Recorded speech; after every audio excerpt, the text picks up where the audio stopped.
black victims of Americanism are waking up, and they're gaining a new political consciousness, becoming politically mature.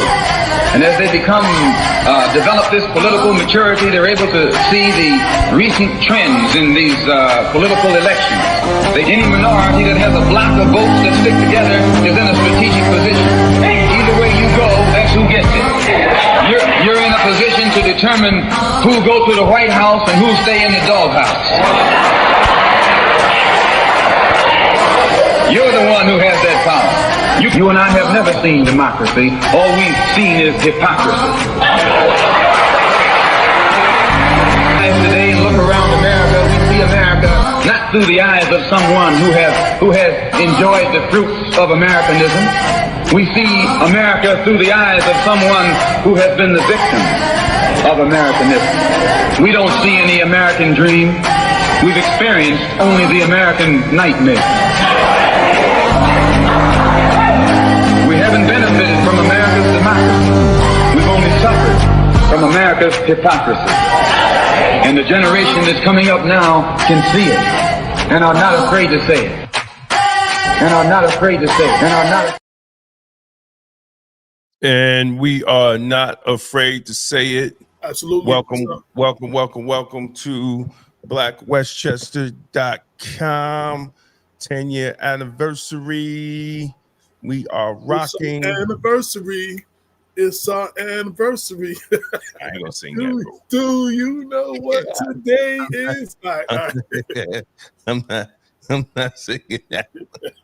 I hadn't thought about it. I'm like, nah, I'm not.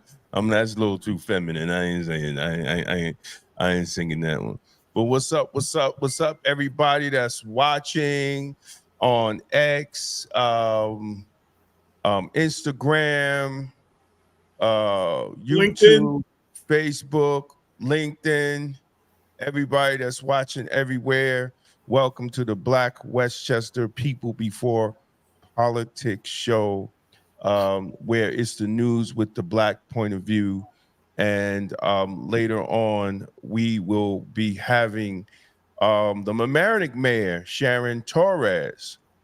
And I wrote an article a couple of weeks ago that the Mamaroneck Mayor exposed alleged corruption in the West Hab housing project, shaking the Westchester County Village. And last week, I wasn't able to. I don't know if it shook the village, but it made my phone blow the hell up, though. She shook AJ's phone when the article came out. Now, and it's called the Hunter Tier Lot Affordable Housing Development. Just so you know, for anybody listening. So last Sunday, which ungratefully I didn't make it. It was my birthday weekend. I had my granddaughter for that Sunday. She wanted to spend Saturday night. Well, actually, my son and my granddaughter, his daughter, took me out to see Deadpool and Wolverine for my birthday. And she wanted to spend the night, so she spent the night. And that Sunday, we took her home. So by the time I got back, I wasn't able to make it on. I logged in right exactly when they logged off. So I did try to get back, but I know AJ and Dr. Bob had a great conversation. So this show is actually, for everybody who's watching, is actually a follow-up show from last Sunday, where she reached out to me. The mayor emailed me. Yeah, go ahead. Well, explain. So explain the follow-up after the article, so we know where we got. So basically, what Damon said, there was the mayor alleged a few things at a village board meeting. Damon put the video up and what she said, and then I got text messages from Rich Nightingale, from the CEO of West Hab, and several others complaining that the article was one-sided and was full of lies and untruths, but no one could tell me what the lies and untruths were. So I had a conversation with Leilani on the phone, Manny, Emmanuel, Manny, the other trustee, reached out to me. Lou Young gave me a call. So we put the three of them on, had them come on to talk about why they felt that what was wrong. One of the things that was said was that it's in litigation now, so they couldn't really talk about the details of it, which is what I wanted to really get to. But then they were given a bunch of background on the situation and the whole nine. And you can watch last week's show to hear what they had to say in great detail, so I don't mischaracterize anything that was said. So right after that, we did the show Sunday.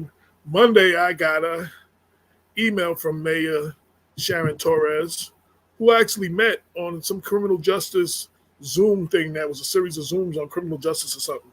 And she reminded me and everything. So she asked about coming on. She talked about them coming on, and she wanted to have her say, and we already had an invitation to her anyway. So she will be on today to hopefully bring more to the story. Now, it reminded me of a conversation, Damon, that I had with Ty Milburn back in his News 12 days in the hallway in City Hall. And he was like, yo, when you deal with these municipalities, and he was talking specifically about Mount Vernon, but not just Mount Vernon, it's like peeling back peeling back an onion. It's Exactly. like, you got to talk to 10 different people to get somewhat near the truth. You know what I'm saying? Right. So Right. we posted with the mayor, said it at the open public forum. We had the trustees come on and share what they have to. The mayor is coming on now. We've extended the invitation to Rich Nightingale, the CEO of Westhab, who has, after blowing me up on my phone, has refused to accept our invitation. But hey, I wanted to give him a chance to, put his 2 cents in the whole thing, and we can start getting to the bottom of this. So bottom line, the mayor said in her video, and we probably will show a clip of that later, she said something along the lines of the problem of, actually she was quoted, she was questioning whether or not the process for the RFP was ethical, unethical, or even worse. And she says in the video she's not against affordable housing. She's just, the process wasn't done right. So, which led to a whole bunch of phone calls and messages that I got saying that what she said in the video wasn't true and had half-truths. And she's carrying water for the people that do not want affordable housing in Mamaroneck. So that's where we are, that we're gathering the information and we're bringing it to you as we get it. We're letting you hear from the people themselves. And bottom line, with everything else we do, y'all are going to have to take the information and, make your own decisions on what you believe and what you believe and who's saying what and all that good stuff. So we're not going to take up too much time because we're going to bring her on. I do want to say again, Damon brought it. This is our 10-year anniversary show.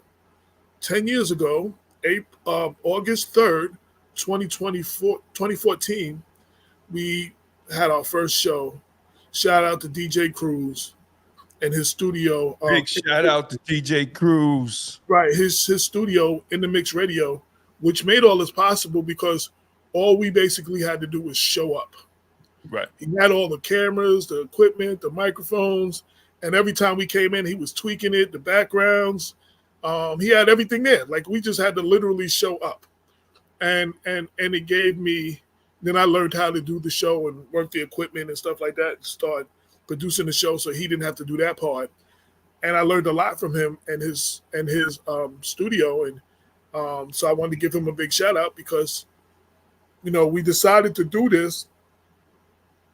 Actually, Damon was invited to a show called The Power Hour with Priscilla Ichi and Dion, I forget his last name, and two others. Who passed away. Actually. Right. So brother Rick Muhammad's son. Right. So it was right after, it was 2014. So it was like Eric Garner and Mike Brown and Damon, heads of Black and law enforcement, was getting calls from everywhere. So he got called to come on to speak about that and about, nobody being brought to justice, things Damon was speaking about. I went there, as I did in the beginning, just to take pictures and document him being on the air. And Damon was like, yo, this is a good studio. Had a conversation with Cruz. And that next Sunday, we did the first show. We wanted to do Sunday because, like, the traditional black talk radio was always Sundays, like Sunday mornings. But a lot of times for the church crowd, they didn't get a chance to hear it. It was either early in the morning or during church. So we decided to do it later in the evening so we wouldn't miss the church crowd as well, and we could, have everybody. And 403 or 4 episodes later, here we are, 10 years later, still giving you that real talk for the community. And it's been a journey. We've had a number of co-hosts. The first was Sister Soldier of the crew, Cynthia Turnquest Jones, who's with us. And let me congratulate Cynthia for just being sworn in as the president of the Mount Vernon chapter, the Westchester Black Women's Political Caucus. Big shout out to my sister Cynthia. Congratulations.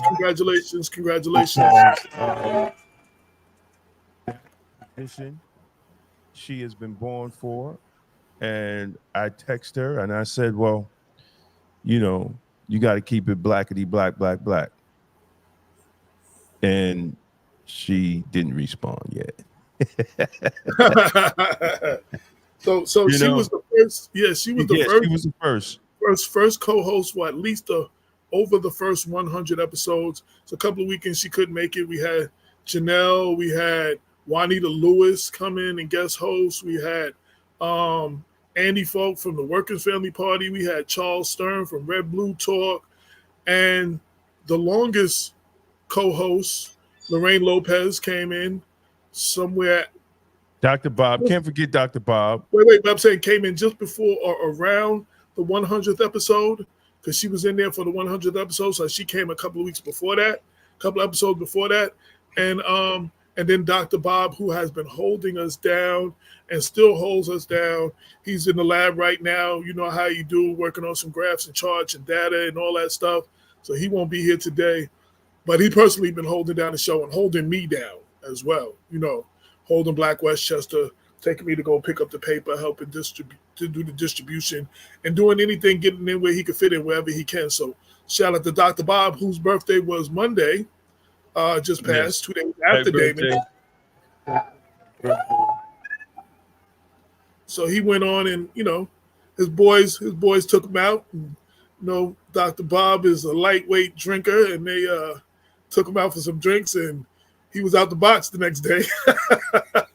Amazing. But, he had a good time. You know what I'm saying? It's the first time he really been out in a while, because Bob be working on something, researching and putting the data together and always working on something. So writing grants and stuff. So he needed to enjoy himself. So yeah, we've been here. We've had anybody on the show.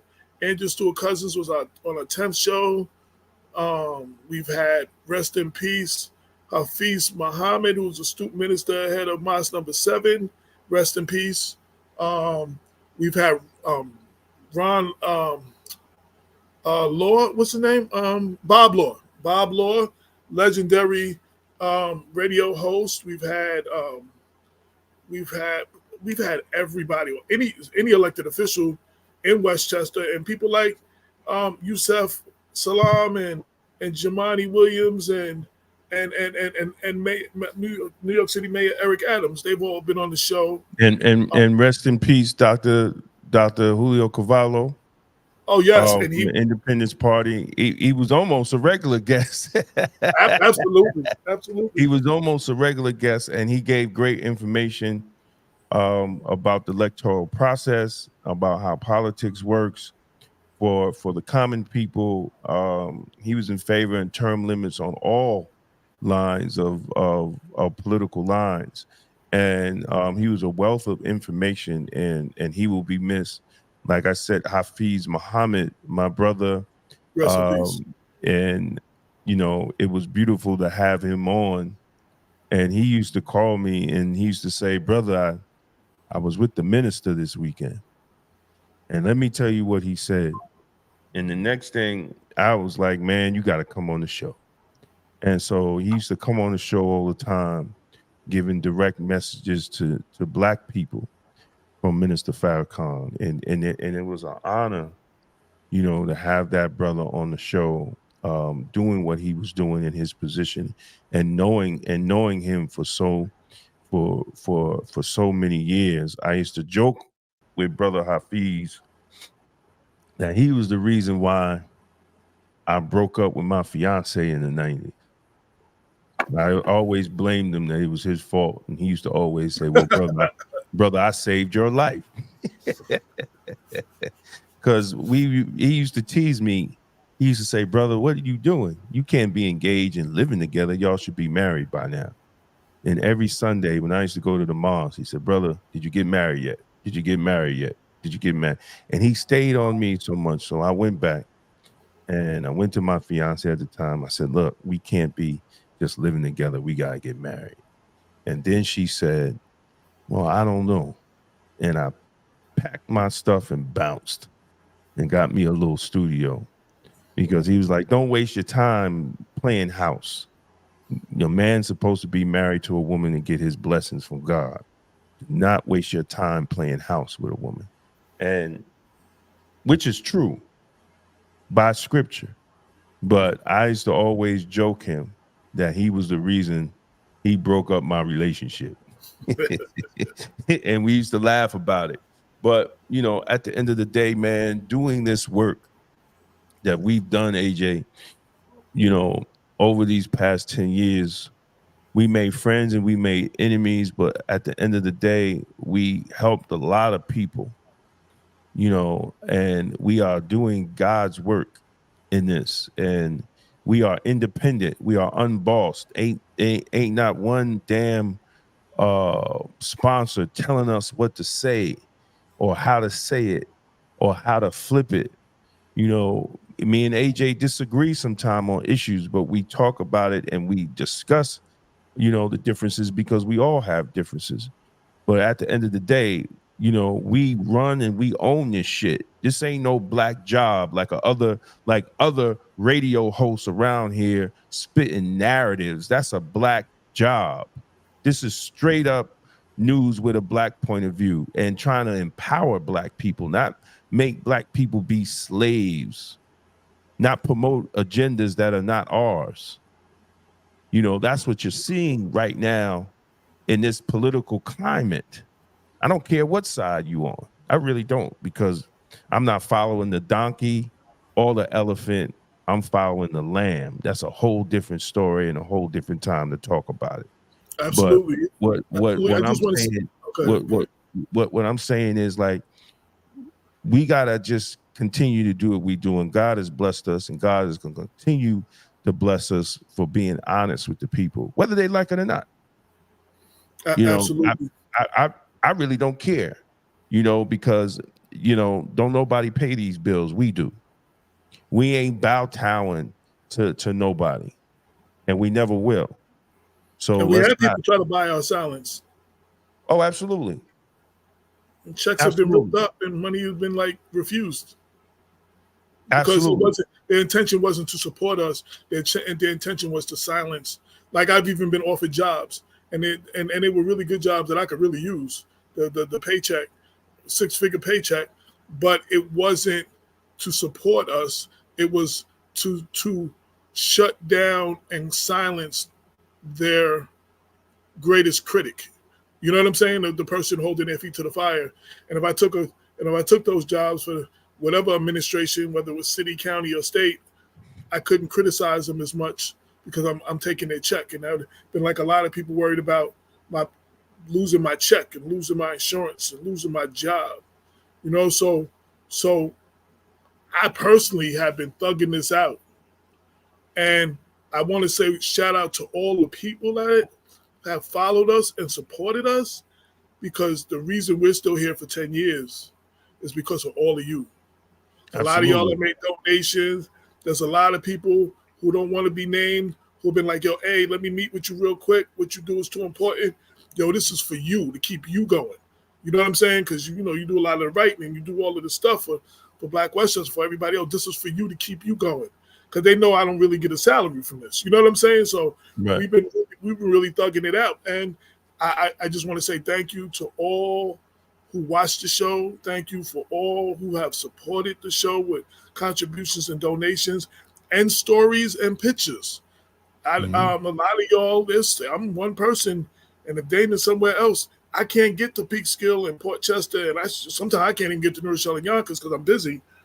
But someone there will do the videos and take the pictures Absolutely. and get the quotes and send it to us, and then I just got to follow up and get some more quotes, and I'm able to do the story. Or someone there will actually write it, and I just make sure everything is everything, and then we post it. So there's been a lot of people contributions on that.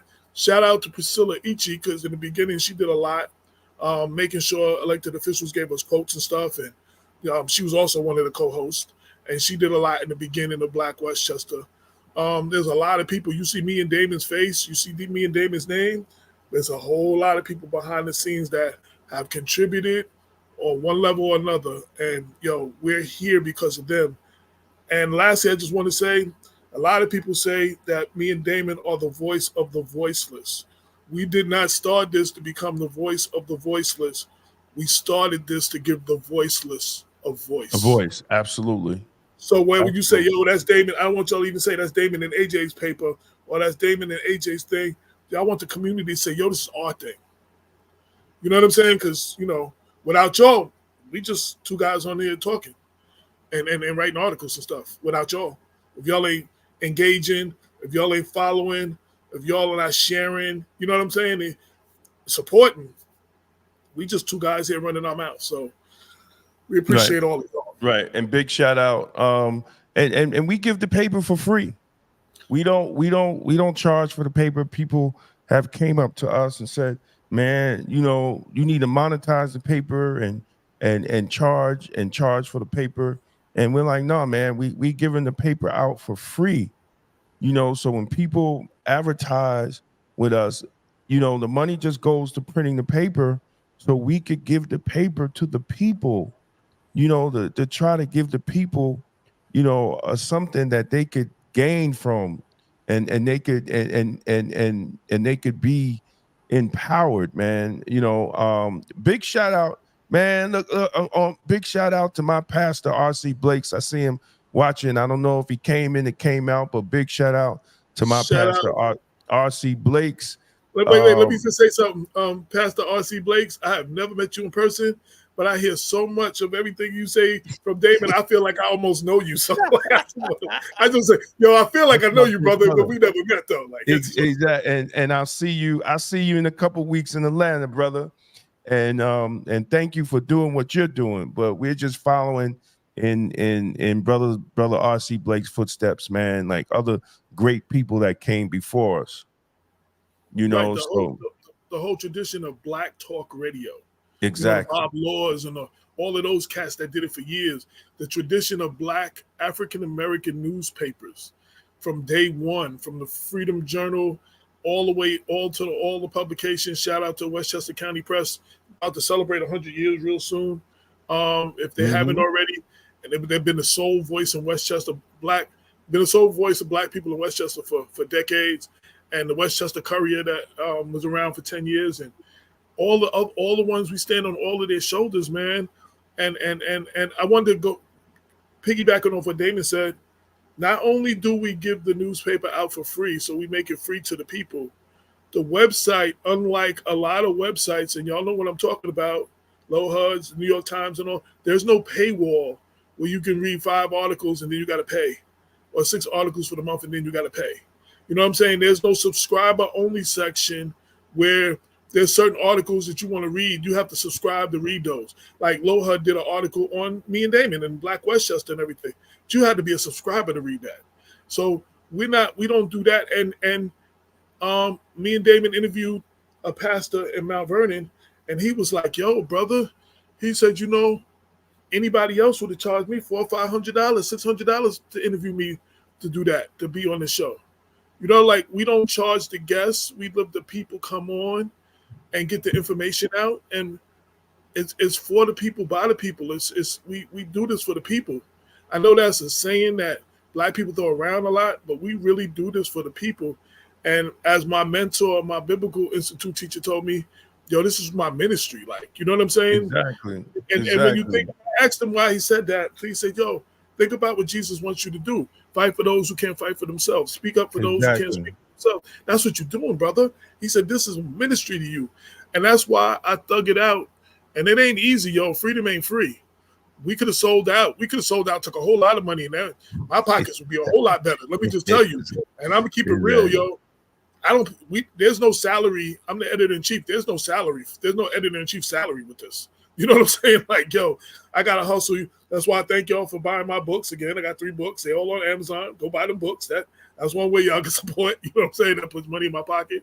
Also, your donations and contributions.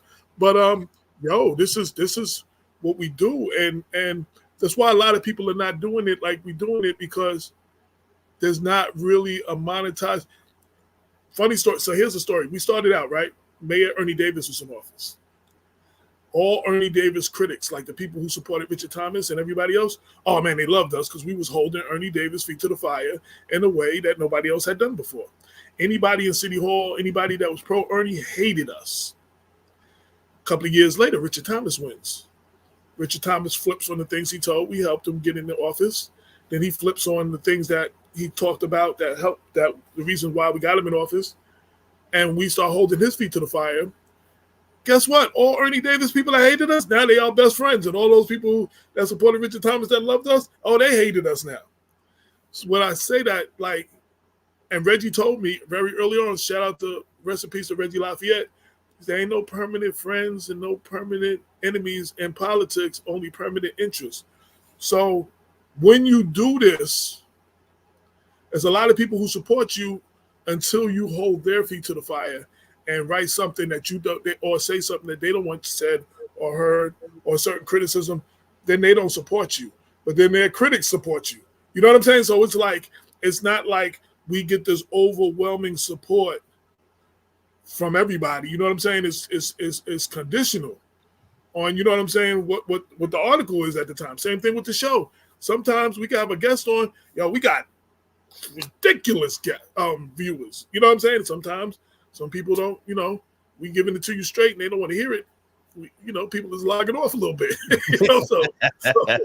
So everybody wants you to be real. Everybody wants you to be real until you say some shit real that they don't like. You know what I'm saying? So you know what? Me and Damon, we had this conversation recently. We sleep well at night because we do the job, and this didn't come with no owner manual. We had to learn the hard way. We had to learn as we did it. I see our guest gonna come on in a couple of minutes. We had to learn. We made a lot of mistakes along the way. You know what I'm saying? Everything wasn't perfect, but we admitted the mistakes. Sometimes we wrote a story and nobody would talk to us, and we wrote it with the facts that we had. And then we found out there was more facts, and we added those facts. You know what I'm saying? And we addressed it as we we learned. You know what I'm saying? Nobody told us how to do this. This isn't coming no owner manual. Hell, my daughter had to teach me how to use InDesign to even set up to do the template for the newspaper. You know what I'm saying? Like, word up. We did it's been a big collaboration from everybody. So, thank you, all of you, for holding us down, for rocking with us for 10 years. You know what I'm saying? And hopefully we're going to be here to continue to do this another 10, whatever many years. You know what I'm saying? But as I keep saying, and as it says at the end of every post on the of the radio show on the website, you might look someday, and it might not be too long. You're gonna look around, and we're gonna be going. You're gonna be like, "Yo, we need a black paper. Why we ain't got no black? What happened to Black Westchester?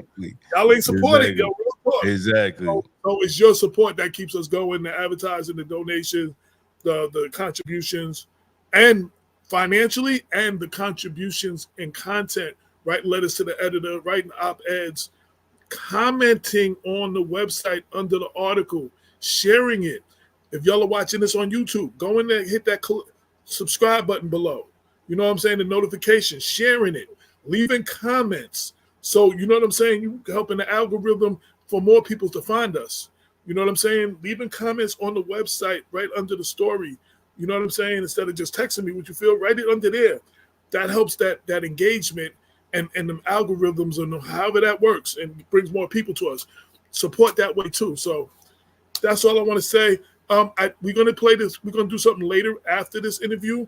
But I do want to say I called Damon last night because yesterday was the 6-year anniversary of when the city of Mount Vernon tried to illegally shut down Cupcake Cutie as retaliation because of us being critical of Mayor Richard Thomas. And it was on our 3-year anniversary, we decided to do a newspaper. This was our 4-year anniversary, which is the 1-year anniversary of the newspaper. We were picking up the newspapers. And as soon as we crossed the bridge to come back in, he got the call from his daughter. They were messing with him. We went there 11:30 in the morning, and we was there at 1 o'clock in the morning, like a 14-hour standoff with the police and the administration. And we're going to get more into that after this, our guest, because our guest came in. Moving towards the guest, as I said earlier, we've been dealing with this situation in Mamaroneck. I've been hearing a little rumbling, something going on in Mamaroneck. Someone in our camp sent Damon a video that was from a village board meeting of Mayor Sharon Torres talking about the affordable housing, maybe the RFP not being right or whatever, and her problem with the process not being right. And so he posted it along with what she said in the video. Let me make something clear for people. I mean, we got a lot of calls, and I took the dictation from her video. So I didn't add anything in it. I took the dictation, wrote it out, then let AI take the dictation and put everything together. So everything is from what the mayor said. And I've gotten calls. Well, AJ got more calls than me. I got one call. Emails, text calls. I got one brave soul that decided to call me because, see, I don't play that. I don't. It was at a meeting. It was on the record. And if anyone had opposition to what the mayor said, then they should have produced whatever was said from the meeting, and like I said, last weekend was my birthday weekend, so I didn't come on the show, but only thing I know is what the mayor said was on the record. And when someone sent me the video, I had questions too. I had the same questions that the mayor had. And it's not selling out or all this other stuff that I've heard. Don't know who said it because they not brave enough to tell me who said it, because I will confront them. And I told the person that called me, well, you could have them call me and they could find out if I'm selling out or not. All right? Because it was based on that. And as AJ said, we invited all parties to come to the show, and we're going to follow up with the mayor today. And I think in that I don't want to waste Mayor Torres' time, but it's a 7-minute clip, and I do want to play what she said from the meeting, and then we're going to bring her on. Okay? Let me bring that. Took a tour of our municipal parking lots, and they came back with an email that said, the Hunter Tier parking lot is far and away the #1 choice. And then they went on to describe their thoughts on the other sites. They also asked the question about whether or not they could put someone forward to fill a planning board spot. There were emails back and forth from July of 2021 till today. In January of 2022, an RFP draft was submitted to West Hub for technical assistance. By the time we got the actual RFP in 2023, there had been several changes. One of them was a quote, which I'm not going to be able to quote correctly right now, but it basically says that heavier weight will be given to an affordable housing developer who has worked in the village of Mamaroneck. We only have one. Another one was that there had originally been a request to put government offices in, I believe, to move us out of the regatta space and into a new space. That was removed. An item that said increased public parking was changed to provide public parking. So that's just a quick example. I'm going to skip through to a few other emails. West Hab was in an email where they and our prior village manager made the comments, want to keep the momentum going here so we can make our vision a reality. We want to make this work and don't want time to run out on the mayor's time in office. In 2022, there was an email that said, hope we can look to any new trustees to support our mission. There were a number of follow-ups from that January draft RFP. And even when they didn't get a response, they continued to ask us if we wanted any more help on it. There were reviews of RFPs that were much more detailed. None of them were used. In July of 2022, our village manager sent emails out saying, if you don't know, the BOT will be changing 2 members this cycle. We need to be ready for more receptive BOT right out of the gate. In another email, the changing of the composition of the Board of Trustees will make things clearer. And before I go further, I am not accusing anyone on this board of doing anything wrong. I am sharing with you statements and emails from people who don't work here anymore, okay? There were emails that were sent from, Board of Education or anyone in the school board who were then forwarded to other groups for review.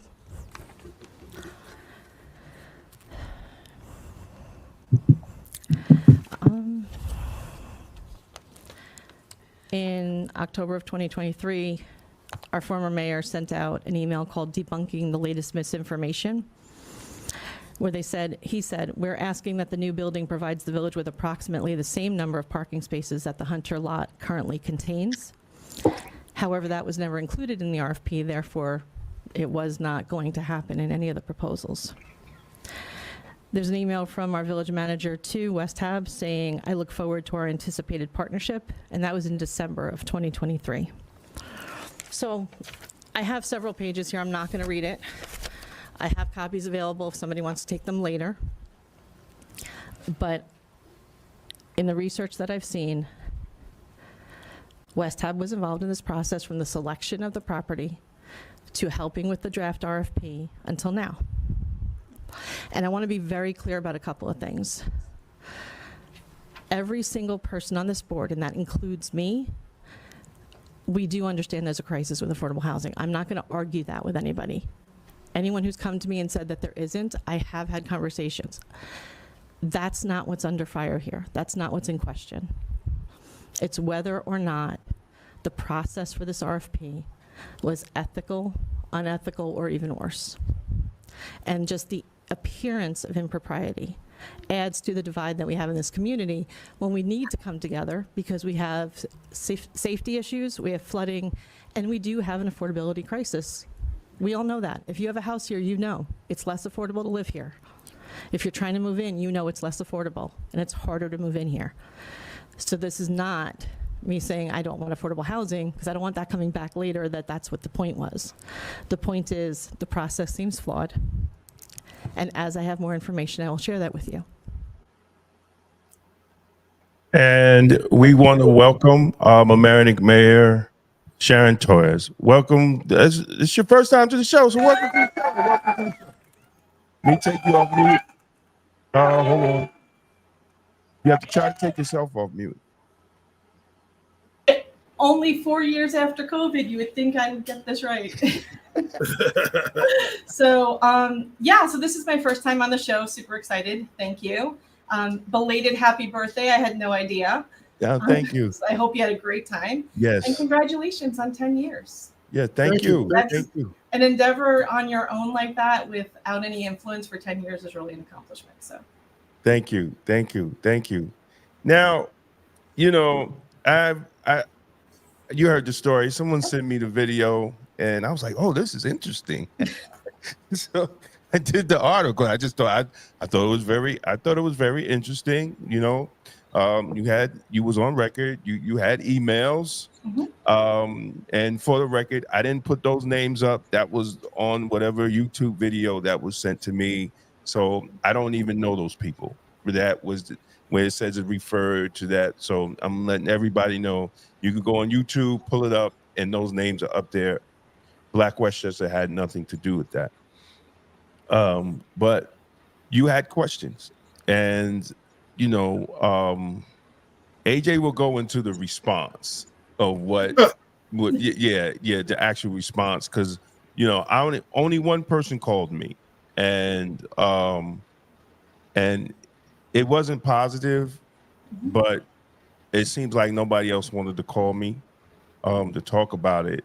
But my whole thing was, you know, she was questioning the process from what was on the video, and the fact that she stated that she was for affordable housing. It was just the process of what happens. Now, AJ, you could go from there, because So, after that, one thing I want to mention, Leonie did say she texted you, and then I guess you didn't get back to her. So you said nobody reached out. She did say she texted you. yeah, somebody did, yeah. So I just want to know that. I just want to put that. Yeah, I just want to put that out there because we want to be clear. Well, I spoke to her. Actually, she was at my birthday party, and I spoke to her then, and you know, about coming on the show, and you know, then she says, "Well, it's under investigation," and I was like, "Oh, okay," you know.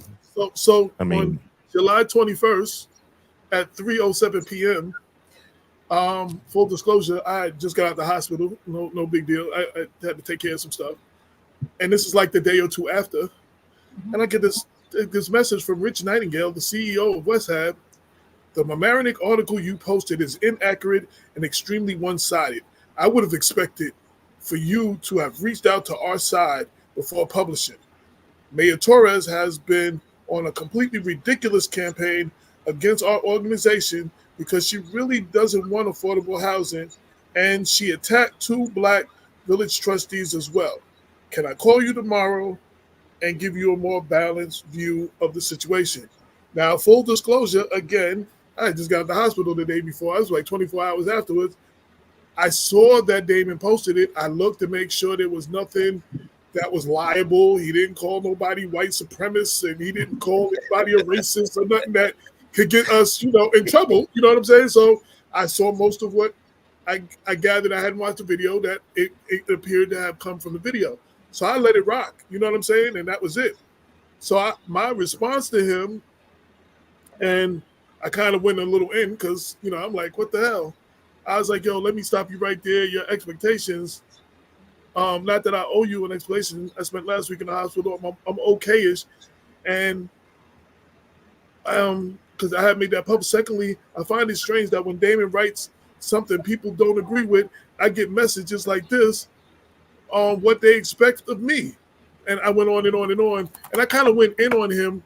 That wasn't really fair to him 100%.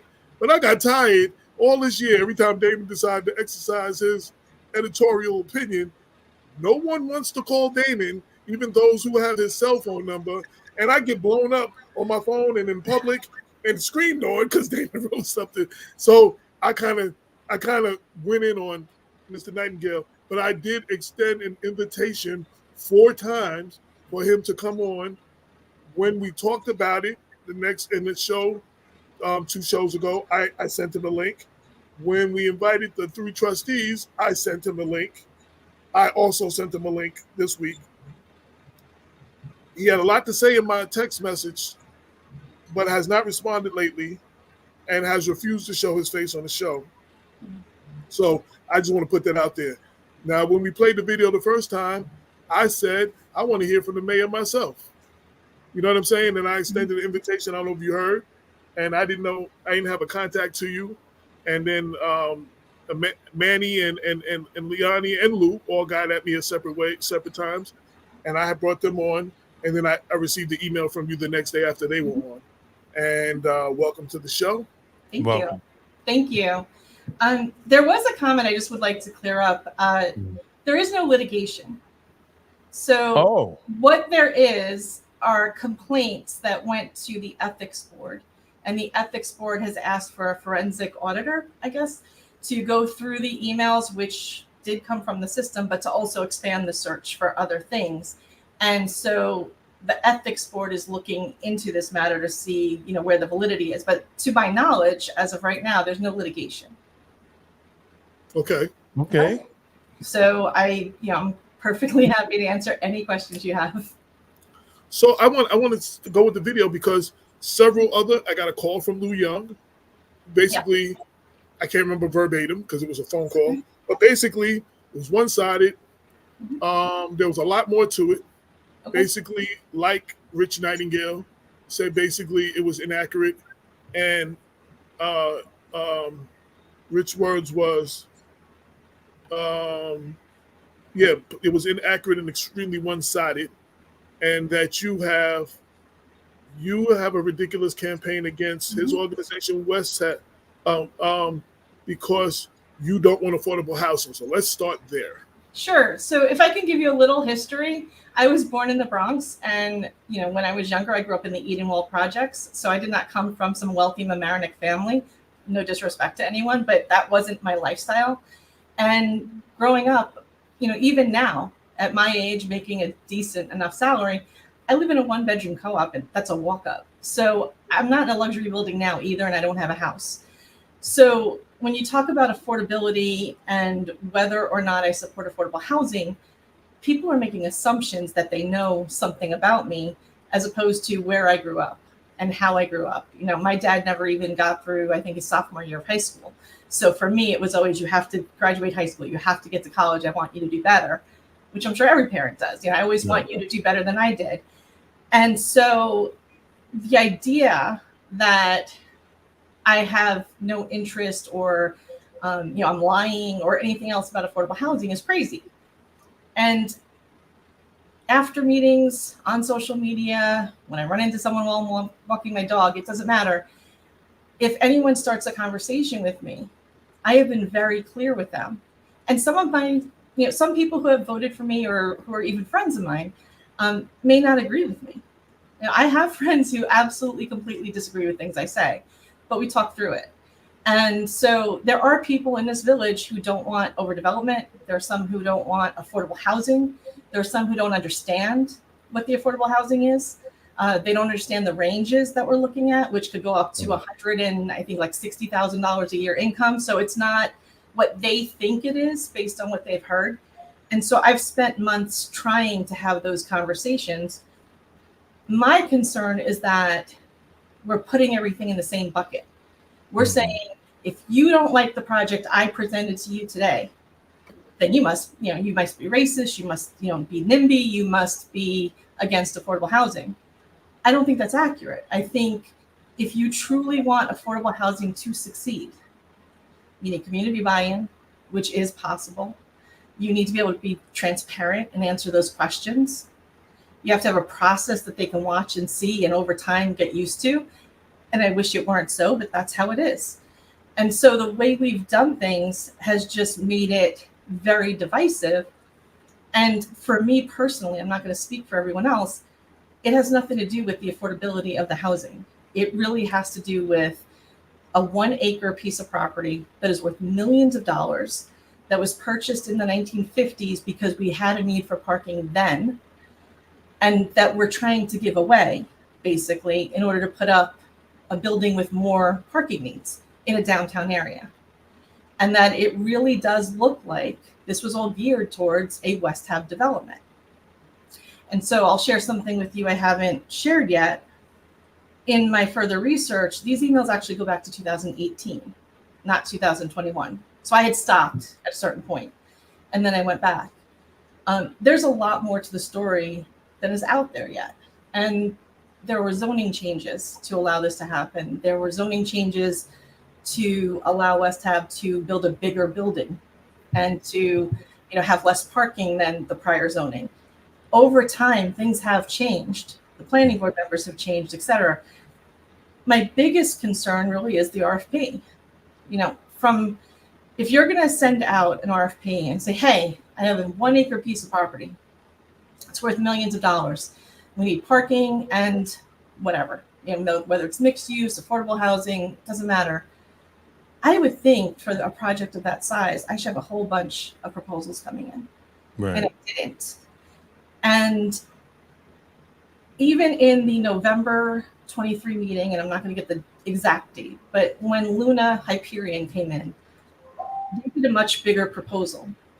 They wanted to purchase an adjacent property, put some more market rate in there to make it a little more affordable, and therefore it would have, I think, like 187 units as opposed to 77 units.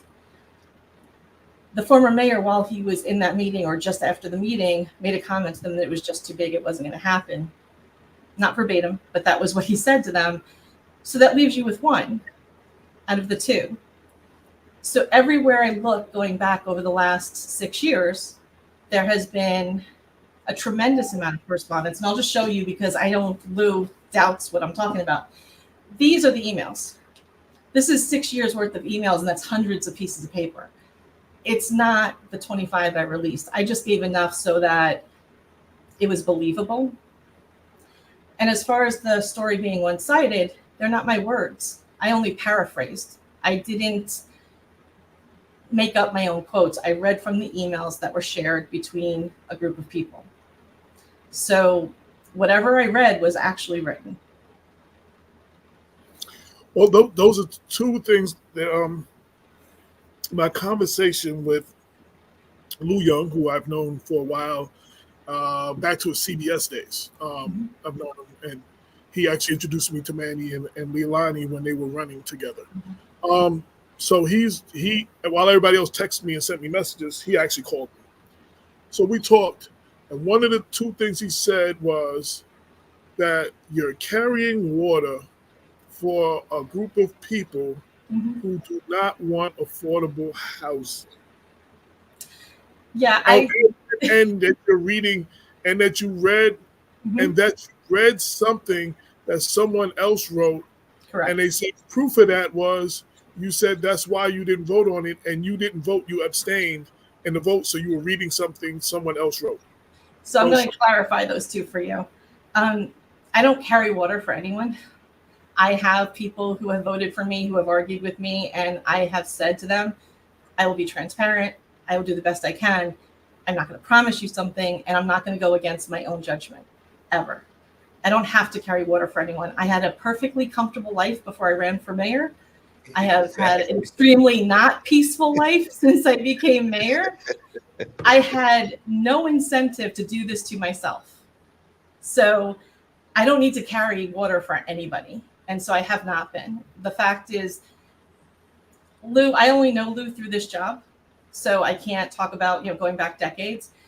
But whenever we get into this conversation, it becomes about deflection. Calling them NIMBY, calling them racist, calling them people, that group over there.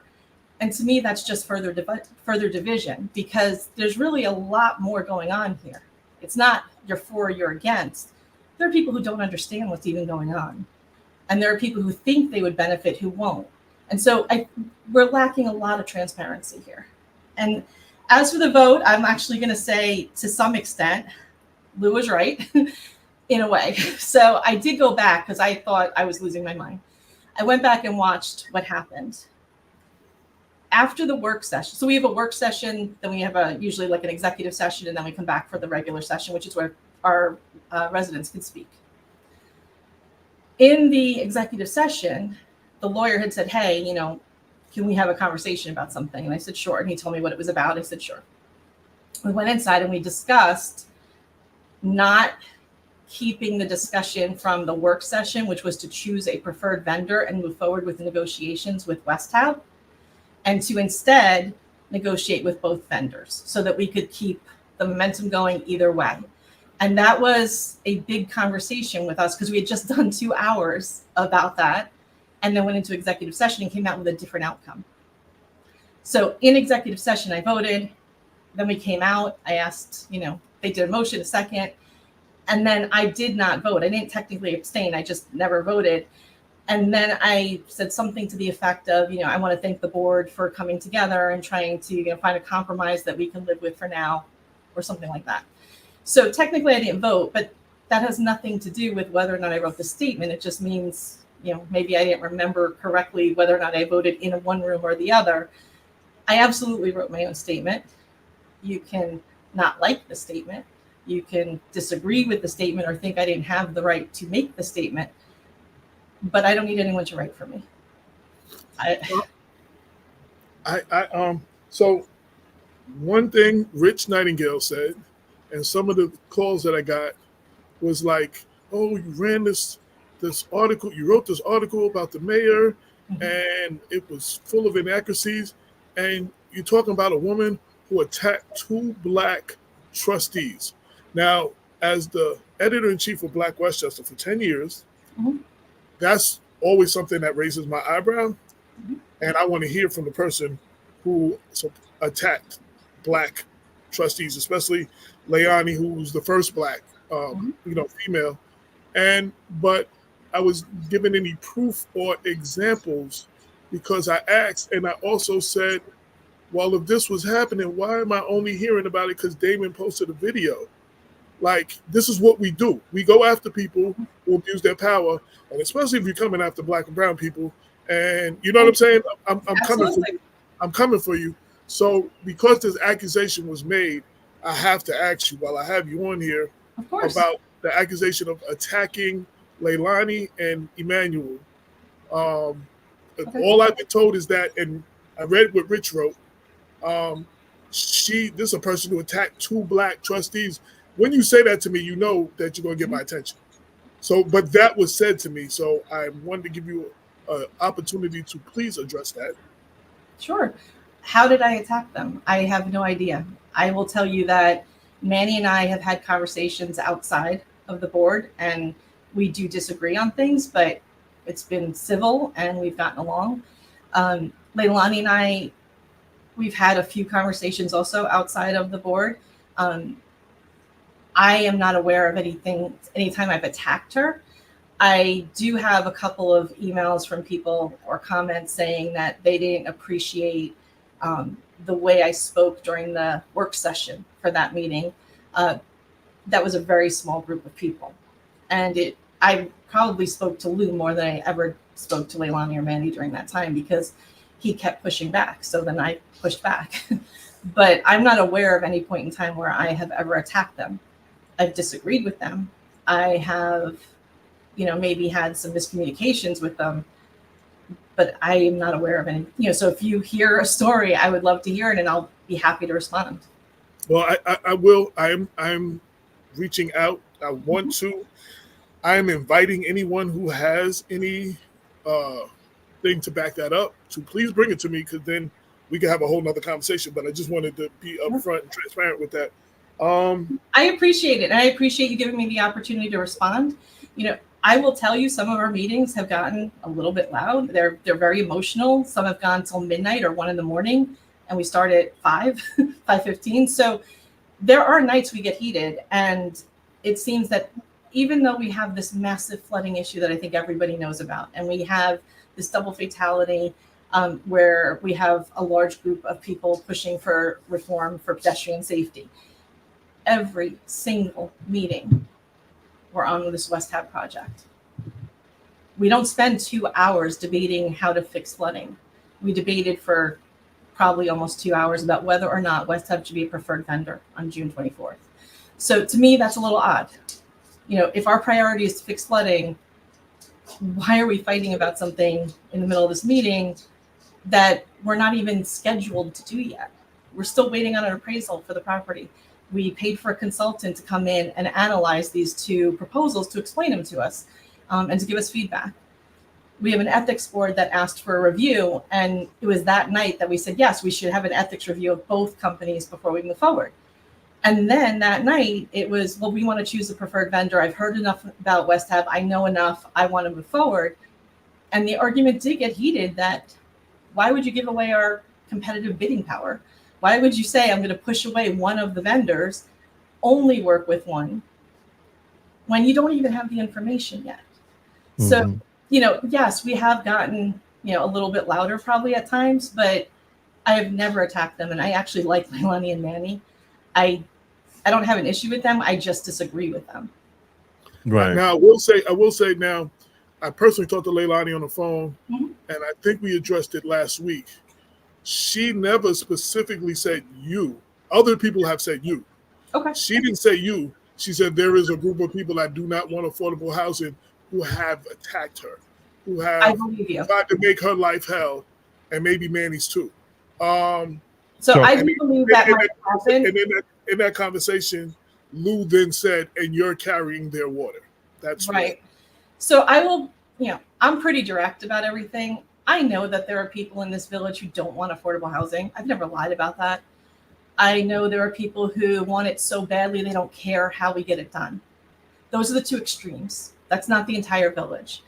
And although I haven't participated or seen it myself, I would not be shocked if there were some people who were, behaving in a way that they shouldn't, that I would consider to be inappropriate for this type of conversation. But I would never carry water for anybody. And if I knew who was doing it and I knew them, I would sit them down and have a conversation. Because we're sitting up here practically volunteers. We get a small stipend. We put in an enormous amount of hours. And we're trying to do the best we can together. And I came into a group that didn't want me there.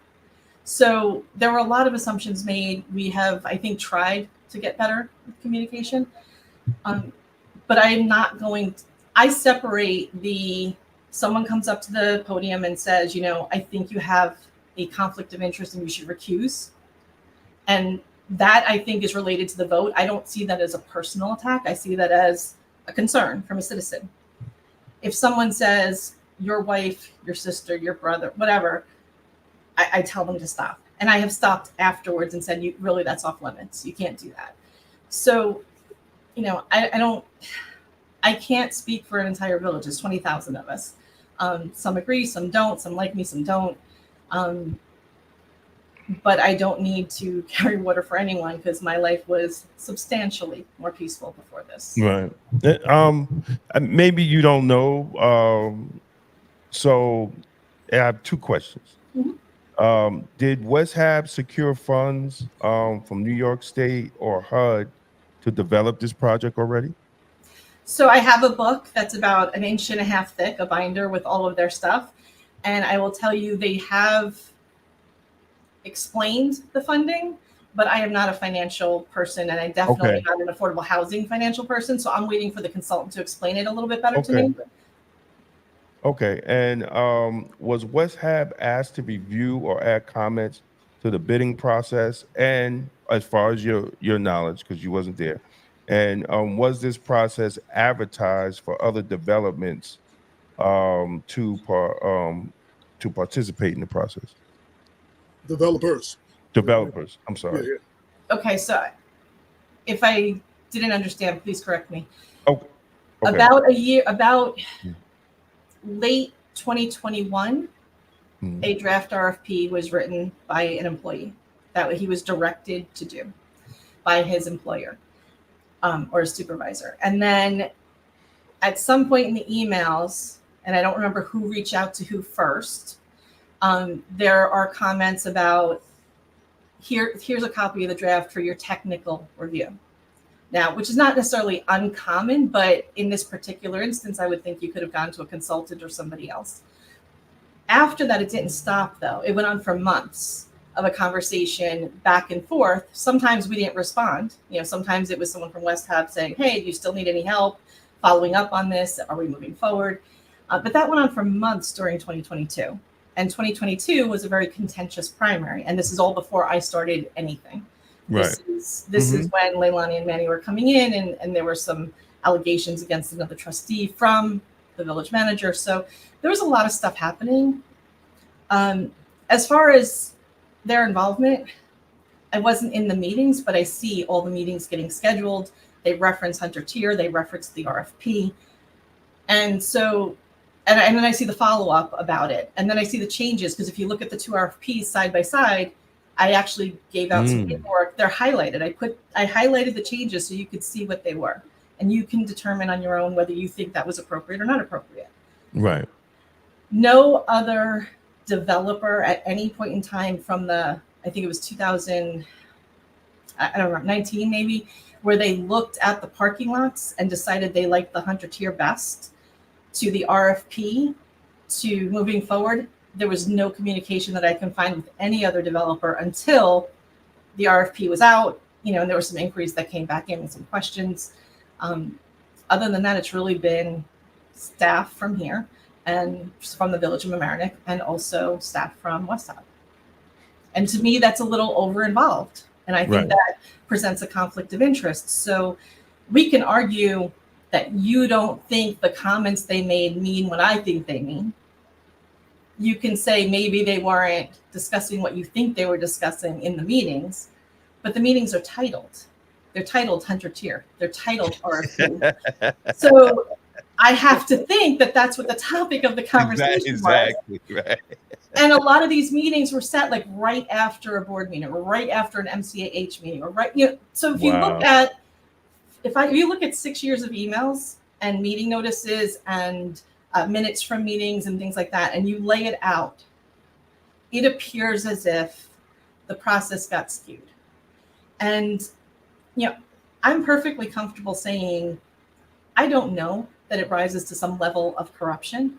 It could be people are so passionate about something, and when they find like-minded people who are also passionate, they push forward to get it done. Right. And I think Leilani last week said, there's a point at which she has some tunnel vision. I understand that, because when you are passionate about something, you do get extremely focused. But there's a difference between advocating for that which you're passionate about and following the processes to make sure it happens in a way that's transparent and legal and all of that. So I don't know what this rises to. I know it appears as if there is impropriety. Right. And I think that it's my job to make sure that I'm sharing that for two reasons. One, this is a volunteer position, basically. I make almost nothing. So I have to have a full-time job in order to live here. Everyone in my job knows that I am now mayor of Mamaroneck, and they follow these things. And so if this becomes an issue later, I'm not risking my job over an ethics issue, because I'm in human resources. That's a big deal. And the second is my job is to serve the public. And so if I have a fiduciary responsibility, and this is $1 million, multi-million-dollar piece of property, an acre of land, and the process looks like it was all intended to go a certain way, how do I stay quiet about that? So I need to interject. So this is to those watching the show, because obviously that's what this is coming from. Mm-hmm. So I'm receiving messages. Okay. And all I've asked, right now, physically, and all I've asked, I have no problem with people wanting to stay anonymous. But when you say certain things, you have to give me something to go on. I have the mayor on, and I can ask her directly right now. And everybody know me and Damon ain't scared of no smoke from nobody. So let me be clear about that. You know what I'm saying? And as I said, if someone provides proof of her attacking the two black trustees, I said to you here, me and you will have a different conversation. But no one provided me proof. I can't accuse you of something without proof. I asked you the question to address it. A statement just came through. AJ and Damon are being played by the mayor of Mamaroneck. She founded the Mamaroneck Observer. They destroyed Manny and Leilani consistently. So being that that's the only thing that they're saying specifically, would you like to address that? Sure. And to be clear, I'll answer any question you have, or anyone that they send in a question. I have nothing to hide. So back in 2022, I guess, after the election where Leilani, Manny, and Lou won, there was a lot of contention because the Board of Election numbers weren't coming in right. And so people were saying who won and back and forth. And so at that time, the former mayor, Tom, had made some comments on social media about me that were, relatively rude. And I had started to respond. And I had neighbors who were asking me about the referendum that were out. I think there were 3 or 4. Nobody understood what they were, and I realized I didn't either. So I went and I researched them and I put something out. And then the former mayor got mad at me for doing that. And so I was at a point where I thought, I don't know enough about what's happening in this village, and I don't even know what the referendum were for. So I wanted to start something. Facebook page, website. I didn't know what I wanted to do, but I wanted to share information. And I met with some other people who felt the same way. And what we decided on was this blog format that we called the Mamaroneck Observer. We founded it with our own money so that we wouldn't have to, take advice or direction from anyone else. We get it. We were self-funded, right? So exactly. The first few months I was writing mostly. I attended every meeting. I wrote about the meetings, etc. Once we hit about, I guess it was May 30th, maybe, when I turned in my paperwork to run for mayor, because I decided at some point after some of the comments that were being made, I was going to do it. I then stepped back from the Observer, and I have not yet written for them again. So it's been a year plus, I guess. So yes, I did found that paper. Yes, I did write for it. I do not currently write for it. And yes, they did have a story after, and I don't remember the exact date, you'd have to look that up.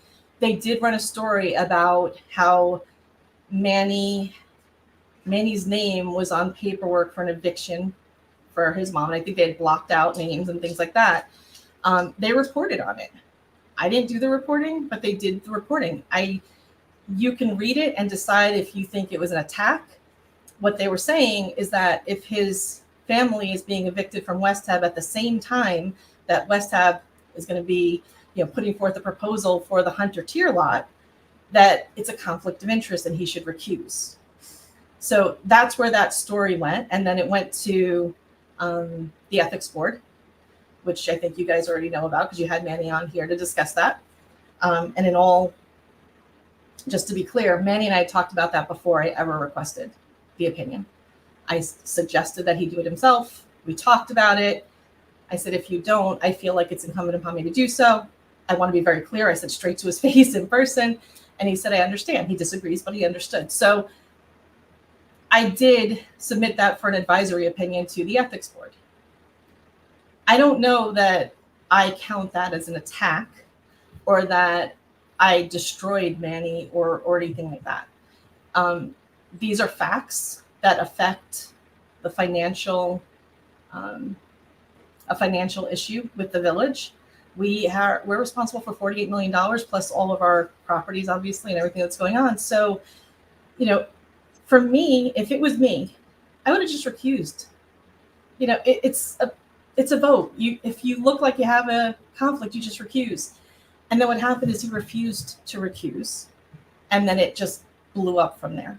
So, if somebody wants to blame me for having helped found a paper that then reported on something that Manny was doing, I don't know how else to respond to you.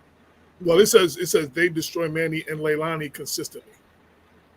The paper, the Westchester, the Mamaroneck Observer.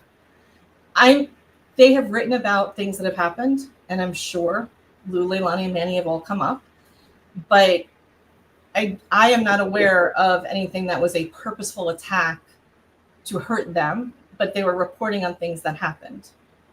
So we can argue about whether they should or should not have, but I'm not involved anymore, so I have no control over what they do.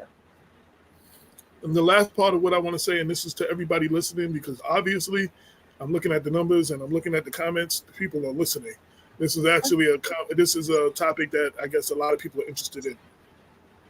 Basically, everyone keeps saying this. You don't know the whole story. And they said the mayor is full of shit. So the point of not knowing the whole story, everyone keeps saying it's one-sided. You don't know the whole story. The mayor what's the story? That's my point. What's the story? And no one is giving me the story. So you don't do me justice by telling me that. I have the mayor here. Mm-hmm. If you give me something substantial, I can keep your name out of it because I didn't mention who sent this. You know what I'm saying? I mentioned names of particularly Rich Nightingale because he's the CEO of West Hab, and the trustees. they were on here speaking for themselves. So, you know what I mean? And they didn't tell me anything in confidence that I'm blowing confidence about. We had other conversation, and that part is not being shared. But what I'm saying is, you can't tell me I'm not doing my job if you don't give me or Damon the information to do my job. I gladly ask this mayor anything. I will hold her feet to the fire the way I hold everybody else's feet to the First fire. of all, let me say something, man. I got to put my Damon hat on. Excuse me, Mayor. Look, don't come to us with no bullshit. If you got something to say, I'll send AJ the link. AJ has the link. AJ, all them people that's texting you, send them the link and have them come on the show. Now, if they're not going to come on the show, they need to just be quiet. But I would say, no. Let me say this. Let me finish. Send everybody the link. See, because this story was about a process that was questionable. And I know people that do bidding and they're watching the show and they're like, yo, what they did was illegal.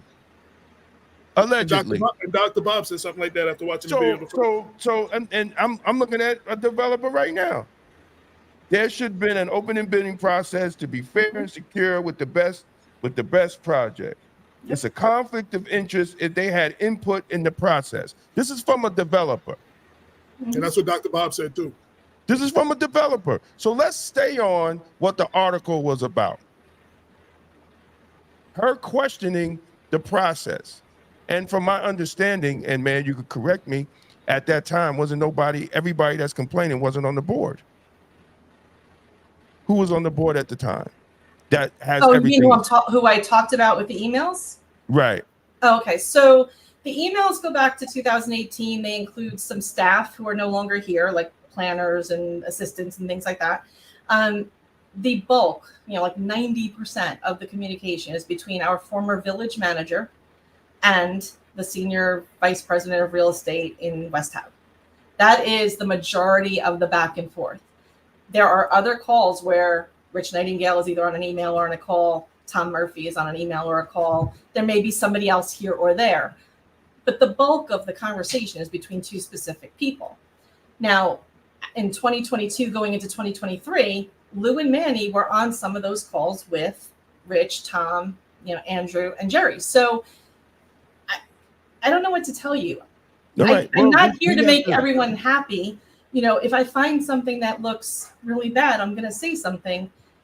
And if you have a fact that you want to dispute, I'll answer the question. I'm here. I want to say this, Damon. There are people, and we do know people because of whatever jobs they have or whatever, that may not say certain things for losing their job or whatever. I have no problem.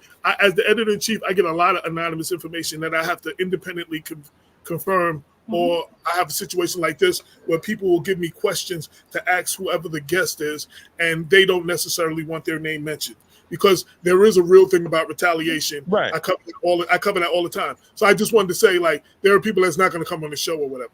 You know what I'm saying? And ask the question. But my point is, for me to do my job, for me, we're trying to get to the bottom of this. We posted the video. Trustees said that there was whatever, we brought them on. I extended an invitation. We're bringing you on. We're having a conversation right now. We're getting to the bottom of this, and that's what this is. I also said before you came on, a conversation that a former reporter and a correspondent at News 12, Ty Milburn, and we had, it was specifically about Mount Vernon, but it deals with all of Westchester. When you deal with these situations, you almost got to talk to 10 different people to get to anywhere close to the truth. It's like peeling back an onion. You know what I'm saying? I understand there might be some stuff that may be from your perspective or your agenda. There might be some stuff that the other people might have on their agenda. My job is to take all of this, and I'm having y'all on so I can ask questions. I asked them some tough questions too. That may have sounded like I was being argumentative with them. You know what I'm saying? This is what I'm supposed to do. But if you just tell me, I brought this up because everyone keeps telling me I don't know the whole story. You're not telling the whole story, but they won't tell me what the story is, or just give me questions. Y'all are hitting me now. Hit me with questions, and I will gladly. I read the two things that were sent. unapologetically. You know what I'm saying? And let her address them. If there are things that you want me to ask or her to address, just hit me, and I will gladly ask. And I don't even have to put your name involved. You know what I'm saying? Like, I have no problem with that because I do know the retaliation. I cover these stories. Retaliation is a real thing. Mm-hmm. Political retaliation is a real thing. It's people in power that you just don't want to. You don't want to just listen. You might want to give us the information. You don't want your name involved because you know they're gonna come for you. Me and Damon have no problem. Come for us because we want all the smoke from everybody. We don't care about it.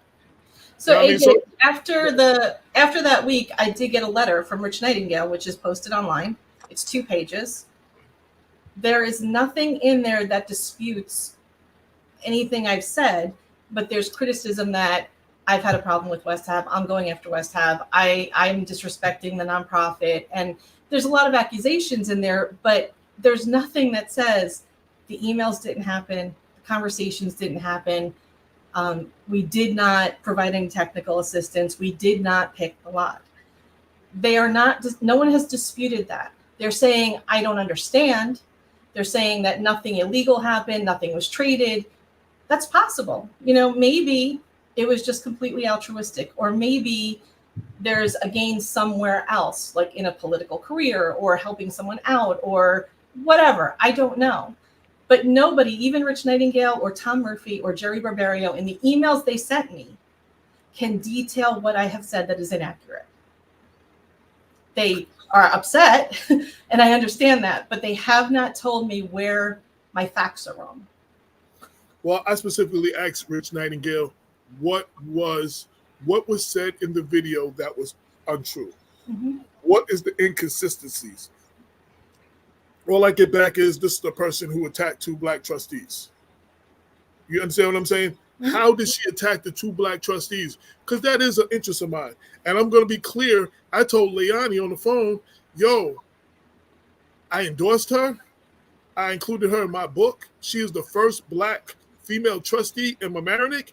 And if people are going to come for her, they're going to have to deal with known. her. No, but one, that was my thing, why I didn't know. But you're going to hear from me. And you ain't even got to worry about her. You got to worry about us. You understand? No, real talk. I had that conversation. But if I'm not attacking her, then I'm not going to get offended because I understand. Why would you not want to defend her? Anytime there's, somebody putting themselves out there, they deserve to be defended. But if I'm not attacking her, then you guys can ask me all the questions you want. I will tell you, we do disagree. Absolutely. But I have never been at a point where I felt like I have attacked her or where someone has stopped me. There have been people who have said in a meeting that maybe they didn't like a comment I made or, the tone of my voice, but I could say that for them as well. We get a little heated sometimes. Well, council, we've been to several council meetings in Mount Vernon and other places. Those things do get heated. Someone else said we shouldn't have ran the video of pure innuendo and speculation, especially one promoted by reactionary anti-housing forces without seeking context from the other side of the issue before running it. Hold on, stop. What other side? She read from emails. Mm-hmm. Then this is getting ridiculous. This is really and this is really getting ridiculous. And this is from a journalist standpoint. Like come on, guys. Y'all getting ridiculous. It's the process. She's questioning the process. Now, I'm going to ask you, Mayor, would you rather it be opening? It will be an open for bidding. Like, was it open for bidding? It was open for bidding, and we got 2 responses. But the question was, the RFP was specifically made or allegedly, for what? Yeah, and let me tell you, this happens. It happens in all the cities, mm-hmm. And some people just don't question. So would you be in favor for the process to start all over again and then open the bids for other agencies or other contractors or developers to come in. In my perfect world, there is a new RFP that goes out that takes into consideration the projects that we need done in the village. So for example, our police department is in pieces. You know, you have to like go outside to get to another building to change to come back inside. We don't have a very clear transport for prisoners when they go from the police station to the courthouse. There's no air conditioning. There's no elevators. This is a building that probably should come down and needs to be built to house what we need today, not 100 years ago. It's across the street from the 100-tier lot. It has parking in the back and on the side. We have spaces I either rent or own. I'd have to check from the Regatta, which is a condo down the block. We also have storage needs. We have fire boats because we flood, and so they have these extra boats to go help people. And we have some other equipment that's a little bit larger. And so if you're asking me how I would handle it, I would want to kind of pool our resources and say, how much property do we have? And what do we need? How much parking do we need? What do we need for resources? But I'm talking about specifically and then add affordable housing into that, because now we're getting something that we need paid for by somebody else. We're bringing in affordable housing. We're fixing things in the village, and we're going through a process where we would probably have 10, 12 bids coming in, and now we really can negotiate. So I wouldn't be in favor of just restarting on the 100 tier, because the way I understood it was that the original plan was to keep the parking spots. So you're talking 200 spots, and then build on top of it 30 to 40 units.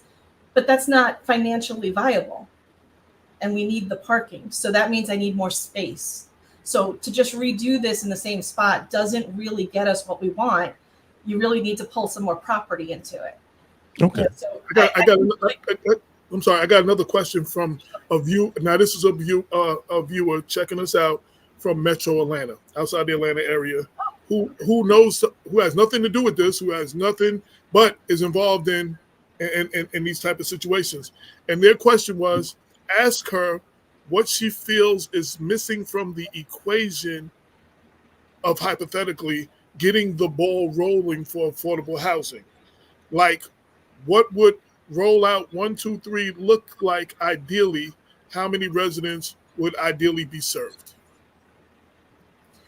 I don't know enough about development to tell you how many people would be served. I can tell you that right now, we're in a place where I would not be comfortable moving forward, because I think it's going to end up in litigation. So there's no like 1, 2, 3 to start up. I think we need to stop. We need to reassess and then do a brand new RFP that invites in as many developers as we can get to get us the best deal for our village, which will include affordable housing. I'm not trying to exclude affordable housing from anything.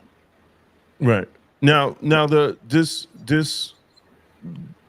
bid that's in question, it was 30 units of affordable housing? No, in April of 2023, in a meeting, a board of trustees meeting, we were told that there would be 30 to 40 units of affordable housing on top of a new parking lot, because we do need to replace that parking lot at some point. And then over time, those numbers changed. And by the time we got the proposals, we had less than 100 parking spots where we really needed 200 plus. And the size has gone from like 30 to 40 to 50 to 60 to now it was 77, I believe, for West Heaven, 187 for the other one. So the numbers were dramatically different, which is why I think people were quieter in like April, May, June of last year, because everybody thought, okay, we're going to keep our parking. They're going to add 30 to 40 apartments. Not that big a deal. But then when you see 187 units and like 50 parking spots, or 77, and I forget the numbers. How can you have 180-something units and only 50 parking spots? Exactly. Well, so those would be the public parking spots, and then they would have the private, and that's the point. It is across the street from our police department and our courthouse. It is across from the library and the MLM theater, which during certain times, you have peak hours, obviously, when people are in court or going to the theater. It is half a block away from our downtown main street of Mamaroneck Avenue. So we need the parking. That it was purchased for parking. We cannot prove that we don't need the parking. So I don't even know that legally we can give this property away anyhow. But without that parking, I don't know how you move forward, because we already have a parking issue. So if we're going to further irritate that parking issue, where does that leave us, and how does that even serve the people in that building? I covered a story some years back in the early days of Black Westchester here in Mount Vernon. It wasn't affordable housing. It was about a building, 42 Broad. There was a group called the Fleetwood Citizen Society, and they were concerned about a municipal parking lot that was going to be taken over by the development, and that the residents wouldn't have access to this parking lot no more, or whatever the process is that they do now. And, then they will end up paying this developer to park there, like, a monthly fee that is more than what they pay, whatever now. And there was a big thing about the numbers of pocket apartments, the number of, this was a big thing. I covered the story. It was like a big thing. And it went on and on for a while. I've done other similar stories about development going up and the expense of the city, the sewer system, the school district, the additional kids.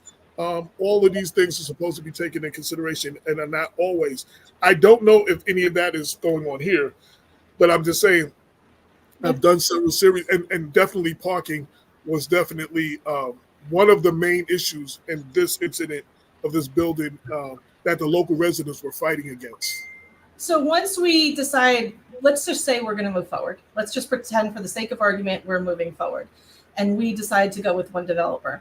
They are going to have to pay for studies to be done that would talk about the school system and how that's going to be impacted and environmental features and all of that. And so if that came out in a way that was going to be harmful, obviously we'd be able to get out of the contract. If it didn't, we would have information to share. But that hasn't been done yet. The only thing we know is that the consultant is partially through her project, and she has come back to us and said the parking that both of the developers are proposing is inadequate for your needs. And so we have gone back. This is in a public meeting, so it doesn't really matter if I share. We decided to go back to the two developers after our last meeting and say we need between 150 and 175 spots that are for the public. So right now we have 200-ish. We're dropping our number in order to compromise to get to a better number. And on August 12th, we're supposed to hear back from the two developers. So wait. So again, I understand this whole parking issue. Mm-hmm. And it's funny because the question is, and this is a question that came up in this example in Mount Vernon about the condition of the current parking lot. Yep. Ask if the lot in its current state is safe for people to use, one, and also ask what evidence is there that we need parking. There is a study from 2017 that states the village does not have a parking issue. The issue is where the parking is located. Okay, so the first question, back in, I think, 2019, they did an assessment of the parking lot. We were given a quote for how much it would cost to do some repairs. The current village manager is looking to see if those repairs were done. He's only been here a few months. He doesn't have, obviously, that long-term memory that somebody else would have. So we're trying to figure out if those repairs were done at all.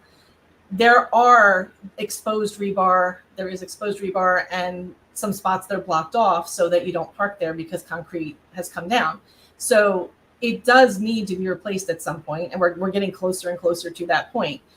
So it will need to either be repaired, replaced, or completely changed into a different project. That doesn't mean today, but it might mean a year or 2 years, whatever. And so we're looking at it now. We're going to have somebody check it out to see how safe is it, and if it needs some repairs while we're going through this, we will repair it. And I'm sorry, the second question was? Ask what evidence is there that we need parking. There was a study from 2017 that states the village does not have a parking issue. The issue is where the parking is located. Right. So the consultant did come back and say that she was referencing that study. I also don't know from 2020, though, if we all remember COVID, a lot of us now work from home and have different schedules than we had before. So I don't know if the parking needs have changed to either increase or decrease based on changes in where we work and how we work. We don't have a newer study. This is all before 2020. The consultant has said something similar where she feels like if you look at the entire village, we may have enough parking, but it's not focused in the areas where we need it. The areas where we need it is where all the stores are and all the restaurants are and the courthouse and the Emmeline. That's the high density area, and there's not enough parking there. So if we take 100 spots out of there, you're making a situation that's already difficult much, much worse. If this project didn't go forward, and I understand, again, from my stories, a current parking situation could be what it is, but when you add 30, 40 apartments or 100 something apartments, you got to figure more than half of them have cars, and there's like so many cars that you add. So what? Let's take this project out of it. If they didn't move forward with this project, what then would happen to the lot? I'm going to go back to if it's, especially if what I'm understanding, if it's the conditions are not that great, because again, that situation with Mount Vernon, what would be done with the lot? Was the lot going to be fixed, or what's going to be done? How would y'all move forward? So I don't know the exact answer because I don't want to speak for 5 people. I would think in the immediate time, we would want to put some money in to repair it because I don't want a lawsuit and I don't want anybody getting hurt. One of the things that was lacking from both proposals was an interim parking plan. So if you were to get this job and you're going to take down that parking lot because you have to demolish before you build, where are those cars going? So we've asked for that as well. Even if we were going to repair it, we need to come up with some sort of interim parking. Where are they going? I don't know, because nobody spent time on this. We've all been so focused on the affordable housing piece or the West Hab piece or what's going on or the process.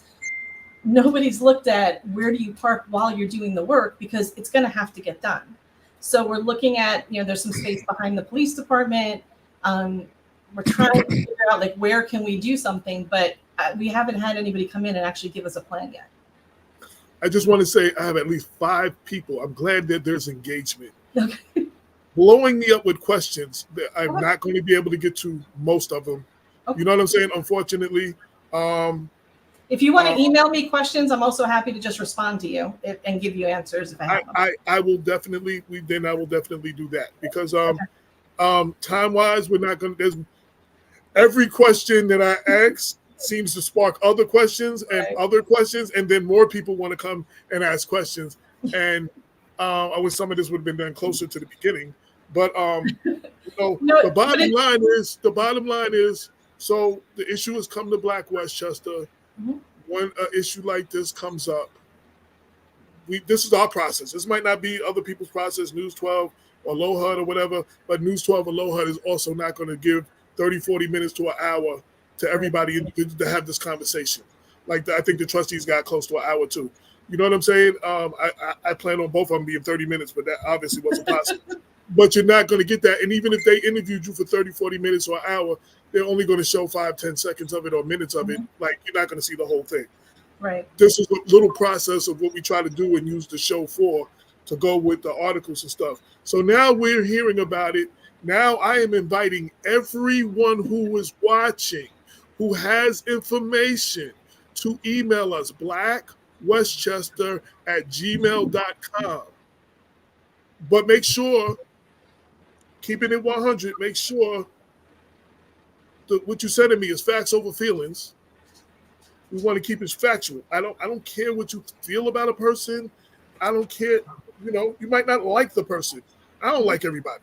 I'm just saying, but I need, and if you're going to tell me I don't have a whole story, or if you're going to tell me a person is lying, all I ask is at least tell me if the people who said that you were lying, because then someone else said, I hear what you're saying, AJ. I know you and Damon are doing your job, but I still feel, the mayor's still lying. What is the mayor lying about? Give it to me, and you should see I ain't got no problem asking the mayor or anybody no questions. You know what I'm saying? But give me the information to ask the questions. You keep sending me, she's lying, or what she's saying is not truthful, or inaccurate, or whatever, does not help the situation. And I'm speaking generally, not just for this, because this happens often. People come in, want to say certain things, and you're not helping the situation if you're not giving me. I don't live in Mamaroneck. I don't do the day-to-day in Mamaroneck. I live closer to New Rochelle and Yonkers, and I don't know the day-to-day in both of those places. You know what I'm saying? I barely know what's going on in Mount Vernon because there's always so much stuff going on. There's always stuff I don't know. I'm one person, we're two people. We can't do it all. We don't have the investigative muscle or team that a News 12, Low HUD, or any of the alphabets, ABC, CBS, or any of those have. You know what I'm saying? We're doing this. So this is the process of how we do it. You came on, we got you on the record. The trustees came on, we got them on the record. One of the things, and I keep quoting, a good friend of mine, longtime radio show host Bob Marone, I used to always question him, and Damon too. Why'd you let Richard Thomas or whoever come on the show and say some of that BS that they said? Said, AJ, the most important thing is getting them on the record. You know what I'm saying? Now they're on tape. They're on the record. You know what I'm saying? We can move from there. So I'm trying to get everybody on the record. Rich Nightingale had a chance to come on and still has a chance to come on, but has not accepted or responded after his initial barrage of you were lying and we should have never ran the video. You can be more helpful by giving me, you say she's lying and she lied about this, tell me what she lied about and I'm gonna ask her about it. And that goes for any guest. You know what I'm saying? So that's what we need from you, the community, especially where you live there. You know what I'm saying? And that's how we move on successfully. I want to thank you for your time though. Oh. And I just have one more question. Okay, go right ahead. I just have one more question. So you said there's I guess there's a consultant looking at all this at this time. Now, is it to go it right? So once the consultant gathers all the information, now I know you also had questions about the parking lot. Would there be another RFP put out? I mean, the process start for affordable housing after all this is cleared out on who did what, when, how, who knew what, and when did they know it, and all that other Washington D.C. stuff, so another RFP will be created and put out for affordable housing, because I think at the end of the day, the concerns of everybody is, will affordable housing be built? Right. So if this were not to happen right now, I don't know how fast the next step is, but we do have a lot that needs to be repaired and we do need affordable housing. So I would expect that there would be another RFP, but that it probably wouldn't look the same. And, okay. It would invite in, a way to close gaps in the village and help save us some money. But I have already given this multiple times. I will say it to you both. I am committed to bringing affordable housing in. I signed the letter for New York State to be a pro-housing community. I helped make sure that we got the ad hoc affordable housing task force up and running. They have 1 year to do a lot of research, to come up with some numbers, give us some guidance. I'm committed to doing that work. I'm just not so committed that I'm willing to overlook the process issues that I feel, are problematic. Okay. Let me ask you one question. And I did this purposely by having y'all on separately. Actually having all three of them on last week, that might have been considered a quorum too. Yeah. Would you? I mean, seriously, that might have been a violation of open meetings law. I'm not sure. Exactly. Right. Because I've had this with other groups where I've had private, not streamed meetings to get to the bottom of something. I've already had emails complaining that was a violation, so I don't know. So what I was going to say is, I don't think I can get all of y'all on, but let's just say let's say Rich Nightingale agreed to it. One of the trustees agreed to it, and you. Could I, if that was even a possibility, would you agree to come on and we could now have all of y'all on and address it from all angles? Because I heard from one side, I got messages from every place else. I got messages why what you're saying is not true, but nobody's telling me what you didn't say is true. I got some stuff complaining about one or two things that was said last week. So it's just, would you agree to that? I know it couldn't be all of them because I thought about that. No. Yeah, you can't have three of us. Right. No, that's what I said. Decision. Well, that's what I said. Rich Nightingale, you, and maybe one of the trustees. I will tell you that I have no problem answering any question in any forum at any time. So if you have something where you would like for me to answer questions or speak, and it does not violate any of our open meetings laws or anything like that, I'll be there. And last week, if there was any violation, that was on me. I had 2 on, and then I was asked by Lou, can he come on? And I invited him. And now that I think about it, especially after all the 10 years of me doing this, that may have been considered a quorum, and it might have been a violation. So but that's not on you. That's not on you because we're trustees. I put that together though. So doesn't matter. We have a choice to say no, and if as long as we know our rules and we follow them, that's our decision. That's not on you. Okay. Well, again, I'm not trying to do any. I'm not trying to have any quorums or breaking any open, but that's why I said you. That's why I said you. Personally, and I'm gonna say it, I don't think Rich Nightingale is gonna show his face on this show. I honestly don't. And no, I was already told by somebody that he ain't. But I'm saying it because I know someone in his camp is listening. I'm saying I don't think you have the heart to come on this show and have a conversation. And I want you to prove me wrong by contacting me and say you will come on. And I can put you and the mayor on, and at least that part, and maybe invite one of the trustees on. So Rich Nightingale, the ball is in your court. You the one that started this barrage of messages coming to me. You the one who said she's lying and then has never provided anything. You the first one to say all of that. You the one that said everything was inaccurate, and you have refused to have a conversation to respond to any of my my messages afterwards. So at the very least, I would like to have Rich Nightingale and you together. And if one of the trustees, because I think 2 out of, what are y'all, 5? Yes. Are y'all 5? 2 is not violation or anything if I had 2 of y'all. You know what I'm saying? So, because y'all are a village, not like a city.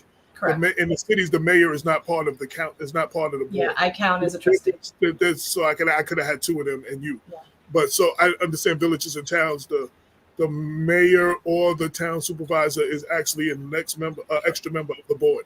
Yes. So, and maybe in New Rochelle, since they have a city manager thing, I think their mayor is part of their board too, because the city manager is actually the one that's in charge.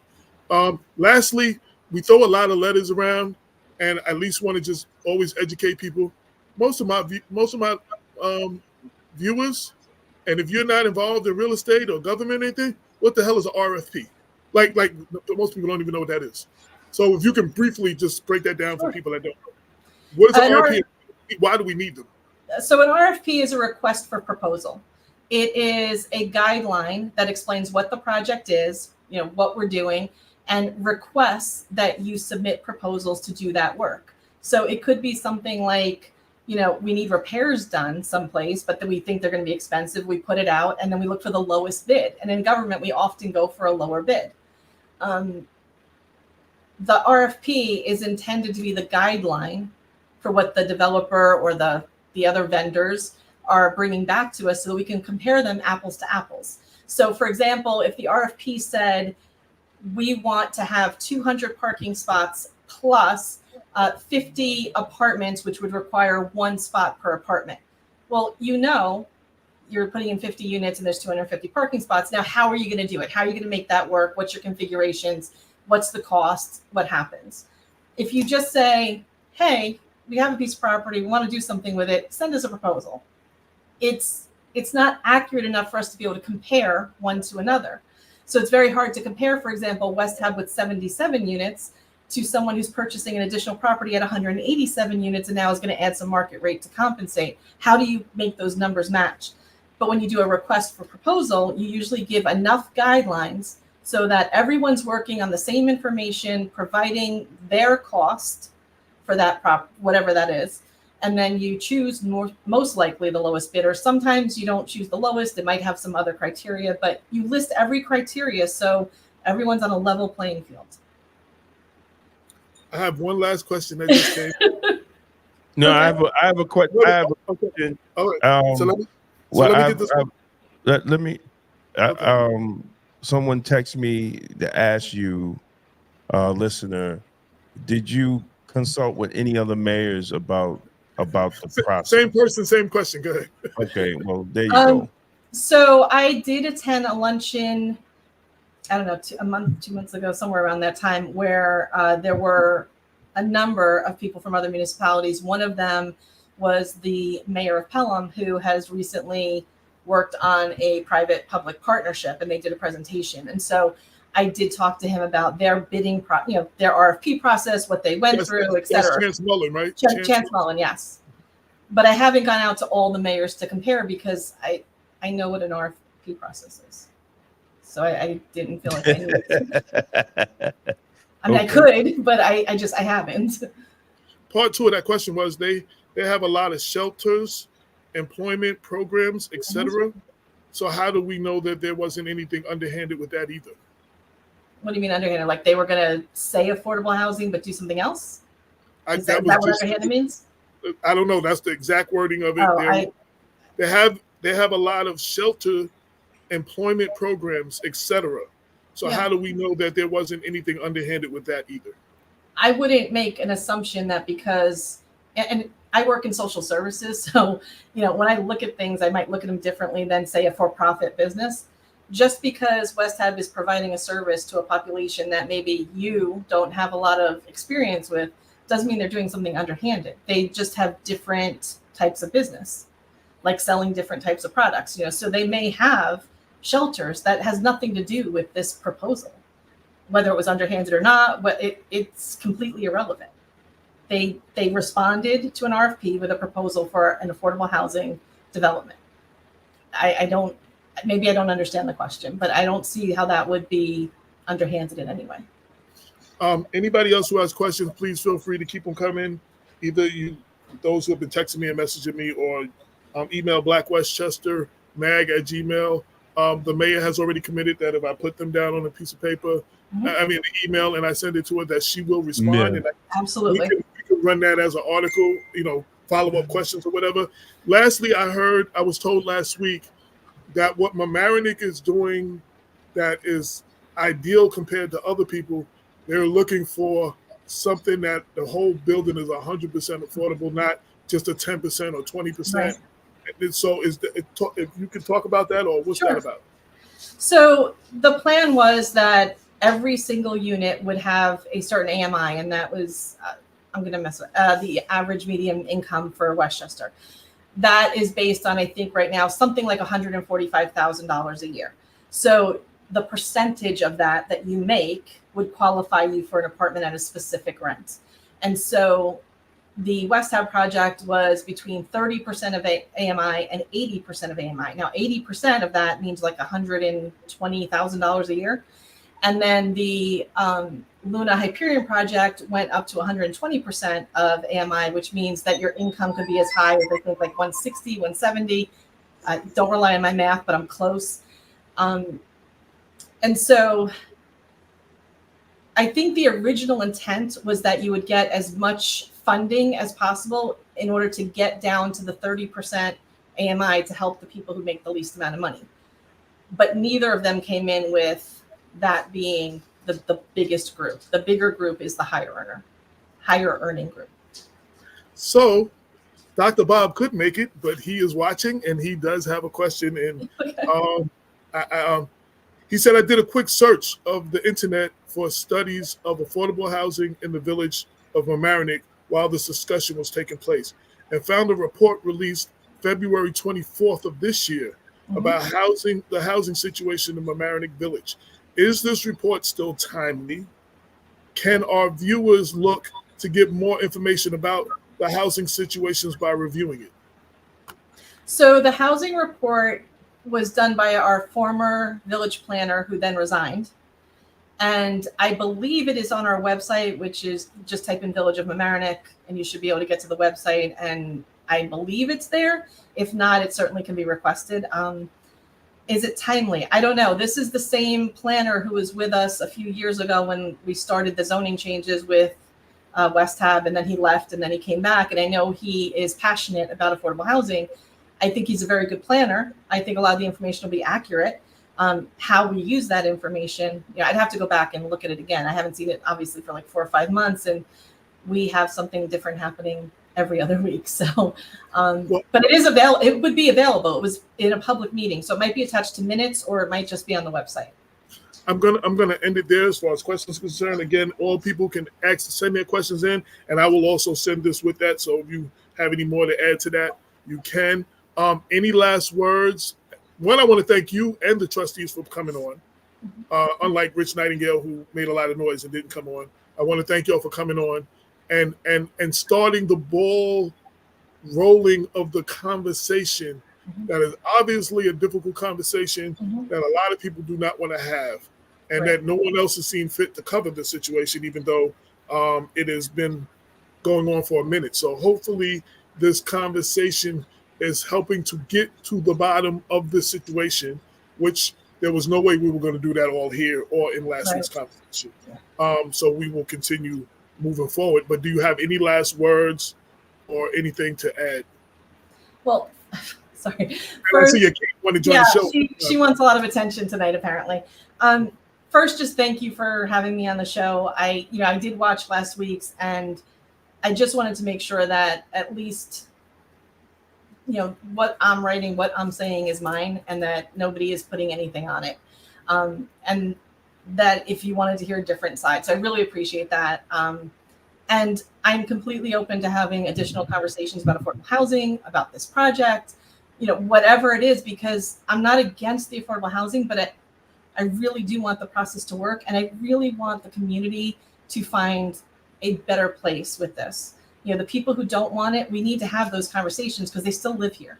And the people who want it no matter what, we need to have those conversations to bring them in and say, there's still fiscal responsibility. So how do we make this work? And how do we commit to transparency and community above this very divisive, political scene we have now that is national?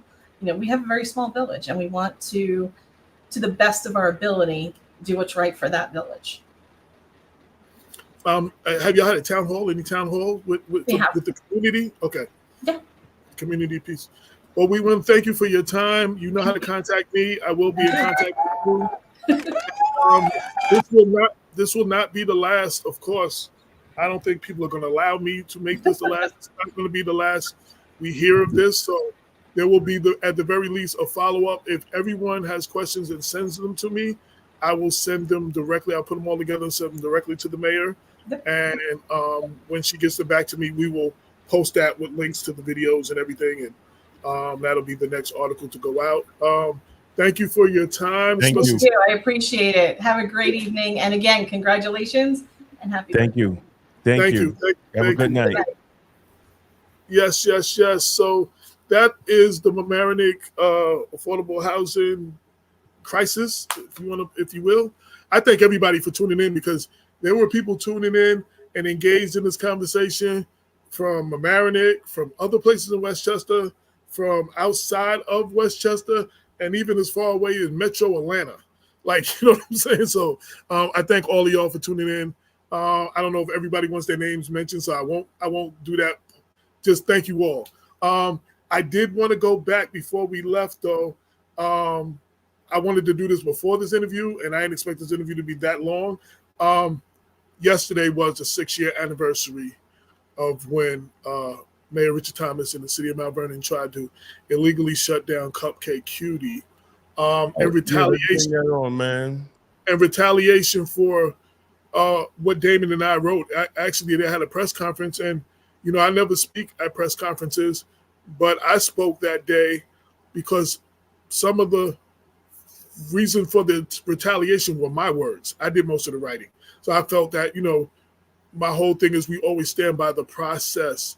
And even if a business needs to be shut down, the way they went about it, go in there telling them they got X amount of minutes to leave, and then they're going to put chains on the door. That is not how you shut down a building. And we fought for not just Cupcake Cutie, other businesses in Mount Vernon for that same thing. And some of those businesses were in violation, but they didn't fine them and stuff and do the regular way. They just told them they had 15 minutes to leave, and they put chains on the door.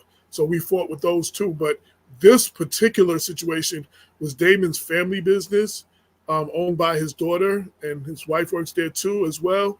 And this was retaliation for, they tried to retaliate a few different ways, and they couldn't, and they were unsuccessful, so they went after Damon's family. And yesterday was the anniversary of a 14-hour standoff between us and the Mount Vernon Police Department and the city of Mount Vernon. So, I just want to say something. So we're gonna play this video, and I text my daughter, and she, and she was like, "Oh my God, you're right." But let me move this out. I just want to make something clear, man. Like you, when you do the work, that we do, there's a lot of people are going to hate you. They'll try to come after you too. Yeah. Yeah, and they're going to try to come after you. And when they come after your family, like the way Richard Thomas and his brother Butch and Roberta James and other people that I don't even know. And Joe Spezio, who's not around no more. But Joe Spezio, he's dead. God took him off the planet because that's what God does, right? Okay. I won't go that far, but go ahead. Got you. Listen, man, I keep it 100. That's what God does. And and my mother told me straight up, everybody that did me and my family wrong, God was going to handle them. And they all got handled. The only one got handled by my hands was Butch Thomas when I choked his ass out in White Plains. And that was 3 years later. So I don't have no problem saying that he could go to police if he want to. I really don't care. But sometimes when you do things, when you feel you have the power to do things, and then when your brother's not mayor no more and you don't have no power, it's just mano and mano. And I choked the shit out of him. And I'm just saying that it is what it is. You don't mess with no man's family. You don't mess with no man's children. You don't mess with no man's wife. You don't do that. And if someone sends this to Butch, I really don't care because I'll choke him out again. It doesn't mean nothing to me. But when you do that, when you suspend someone's wife because you have the power to do it because I didn't shake your hand at an event, you want to suspend my wife like a sucker. And then y'all want to tell people, oh, it's just politics. That's not politics, bro. That's not politics. That's just being a devil, a demon. And this is why your life is in shambles now. And you're still trying to get into politics. And God is not going to allow you to do that because what you have done to my family, I'm keeping it 100. And I really never talked about it. But I'm going to talk about it today because nobody treats someone like that. And you get mad at us for reporting the alleged illegal activity that you did. Then you get mad at us for reporting it. I'm going to tell you, I'm going to say one thing, and this is straight up to Richard Thomas. Every time you run, I'm going to take $10,000 out of my savings account and print papers about you to let people know the type of person that you are, that you will attack a man's wife. You will have Roberta James put my wife's personal information on Facebook. Butch, you will share it. That's something that I will never forget. And Richard Thomas, I'm just making it 100. I know, man, I'm following Christ and you're supposed to forgive, but you're never supposed to forget. But a character like you should never be in office. Should never be in office. And the fact that a lot of these coward motherfuckers, and I said it, walked around with guns, black officers with guns on their hip, allow a white garbage man, because that's what he was, boss them around, is amazing. I've never saw so many cowards like that just because they could get some overtime. And I really don't care what people say.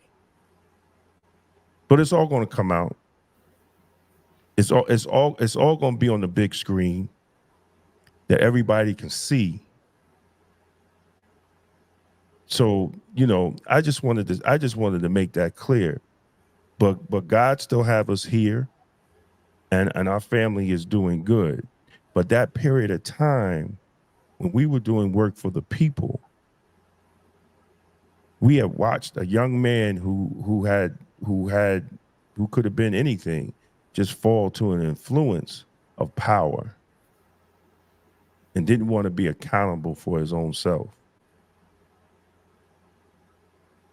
So August 3rd, they tried to shut down my daughter's and my wife's shop. Right after they suspended my wife for like 10 months for nothing. And we had to go through the rigmarole. And then they was trying to fire her. They were actually trying to fire her. And then I had to pull some strings to even get the lawyer to do what he was supposed to do. So let me tell y'all how God works. All the people that was conniving against my family because of Black Westchester, and I'm going to call them all out right today. Richard Thomas, he had to resign from his office of mayor. What was the lawyer's name? The city lawyer. Lawrence Bakari. Lawrence Bakari was found guilty for stealing money. Joe Spezio, God had COVID take his ass out of here. The law firm of Steve Isaacs, God took his biggest, and he was the union attorney. And I hope he come at me because I still got audio tapes of him. He lost his biggest contract, $21 million, New York City Corrections, because I sat down with all those people that got in and told them what he allowed to happen to my wife. That's one of the reasons he lost that damn contract. And if any union have him, they need to fire him.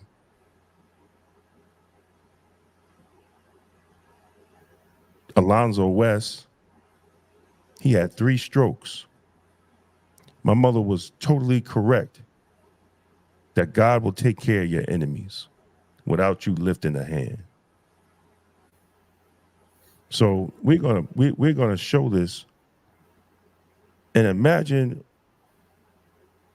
they just come and try to shut down your business for no reason, just because the mayor didn't like you, and the punk ass mayor was sitting up the street in his little car watching everything go down.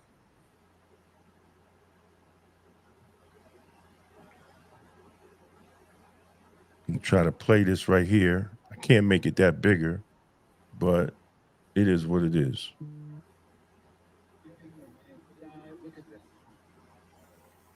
Can you turn it up? That's as far as it could go.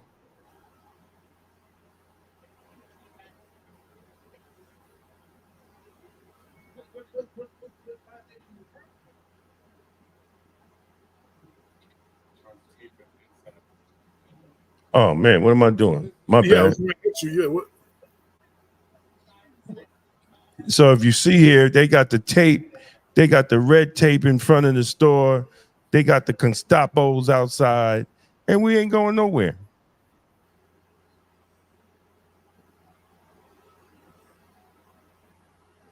Yeah, you can't hear anything though.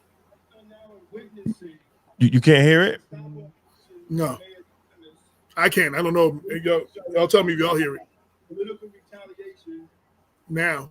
because of Black Westchester has exposed the illegal activities and Deputy Police Commissioner Federal Employment Species. So they now know that my family's business because we are being critical of his administration. This is what Mount Vernon has come to. And the sad thing about Can you hear it? the politicians, A little bit. the All right. I ain't gonna worry about it. Lyndon Williams, Tubilo. So at the end of the day, you know, we went through something, and it just shows people that, you know, you're gonna get pushed back when you speak truth to power. You just have to be centered in God. One thing my pastor told me, R.C. Blaze, well, that was my mission, to break down strongholds. That's my ministry. And I totally believe it. And this is what we use Black Westchester for, to support the average person and to break down strongholds that oppress people, especially Black people. And, you know, we want to thank everybody for their support. We want to thank everybody for their support of Cupcake Cutie, because that incident was the best marketing tool ever for my wife and my daughter's business. They talked about it all around the state, even outside even outside of the state. You know, so you know we're gonna keep going, and that's something, and that's an issue that I will never forget, man.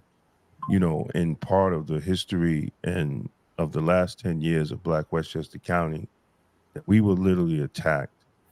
And what else it taught me, there's some people you just can't even rely on, man. You got to keep your circle so small that it's a period. I'm going through that exactly right now.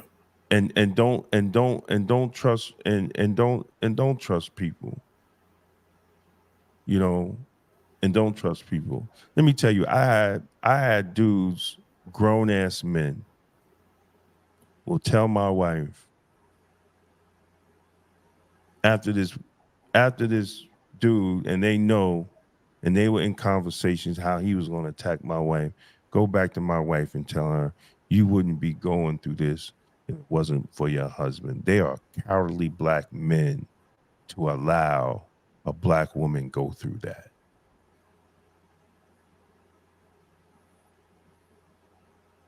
And they wonder why I really don't fuck with them now. You wouldn't be going through what you was doing if your husband wasn't saying what he was saying. What kind of Black man would say that to another Black woman?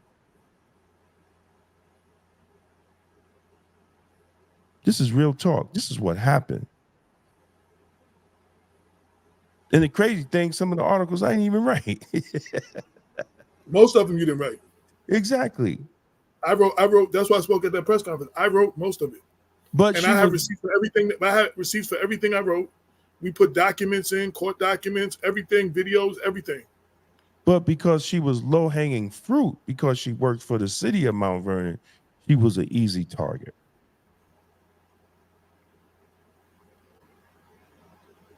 And then you have grown Black men being cowardly. See, you know, and we talk about now, oh man, Black men need to stand up for Kamala and all this. If he's a coward, he's gonna be a coward awake and in his sleep. Don't even think that. See, a lot of people don't know about that. They suspended my wife for 10 months unjustly, Richard Thomas, and tried to shut down my family business because we was critical of his alleged illegal activity. Went after your job too. Well, they tried to get my job, but that wasn't happening. I mean, Butch called my job talking about I threatened him with a gun, and I don't even carry a gun. But what I did threaten him with was an elbow to the throat and a headbutt to the eye, which he got both of those.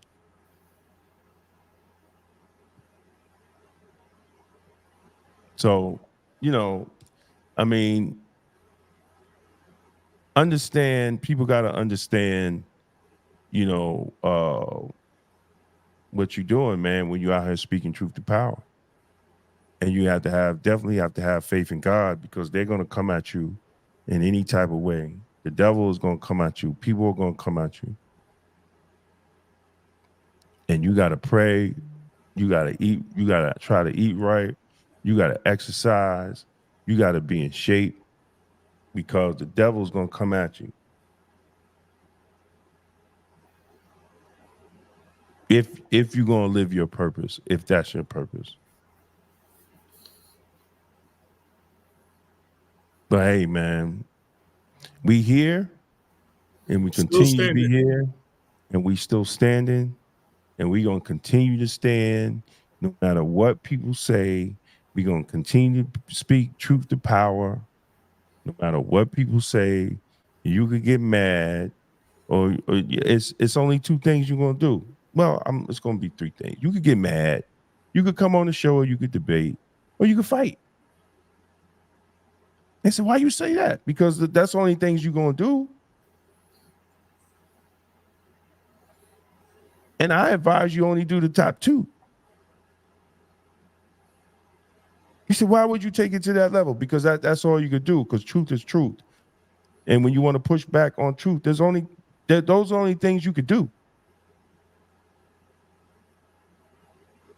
Because we're not going through all this attacking family. We're not doing that again, politicians. Not just politicians, anyone in the power, anybody. anyone in the position of power. We're not going down that road. Absolutely not. We're not going down that road again. I was very much a gentleman throughout that whole process.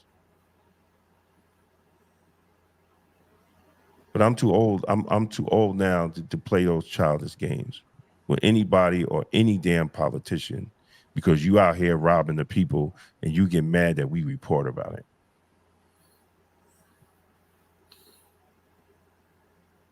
That's all I gotta say, man. Well, to quote David K. Jones, you get mad that we wrote about you doing dumb shit. Stop doing dumb shit. That's how I understand, bro. Like people get mad. People used to say, yo, y'all making Mount Vernon look bad.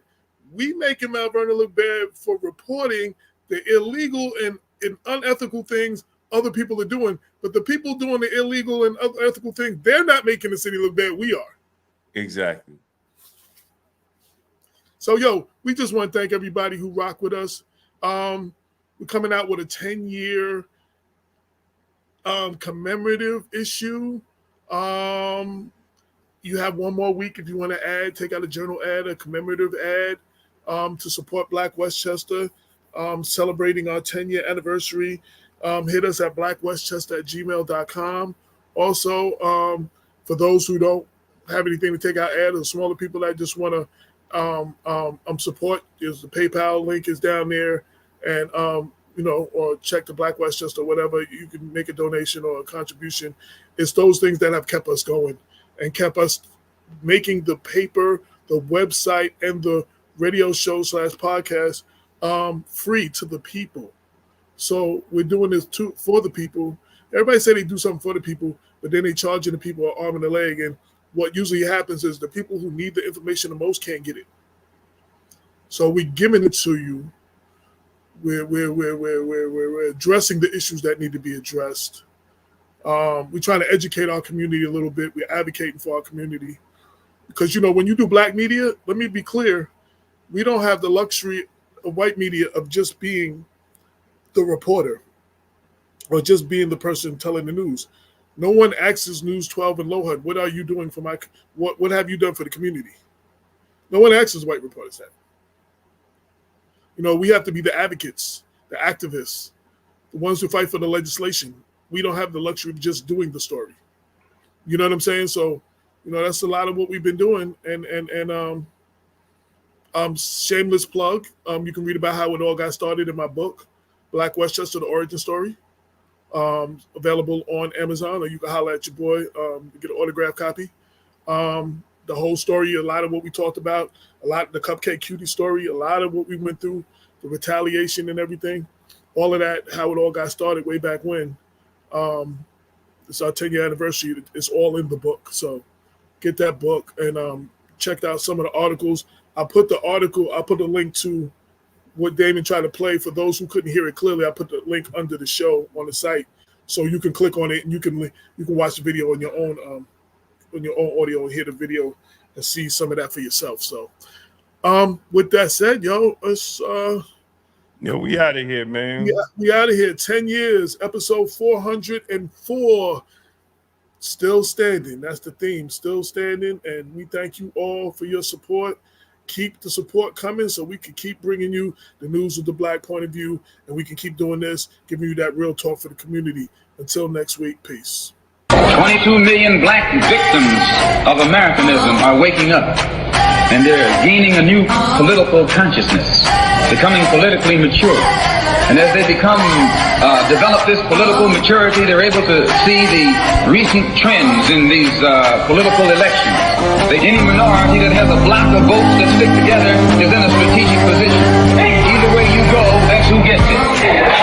You're in a position to determine who go to the White House and who stay in the doghouse. You're the one who has that power. You and I have never seen democracy. All we've seen is hypocrisy. Today, look around America, we see America not through the eyes of someone who has enjoyed the fruits of Americanism. We see America through the eyes of someone who has been the victim of Americanism. We don't see any American dream. We've experienced only the American nightmare. We haven't benefited from America's democracy. We've only suffered from America's hypocrisy. And the generation that's coming up now can see it and are not afraid to say it.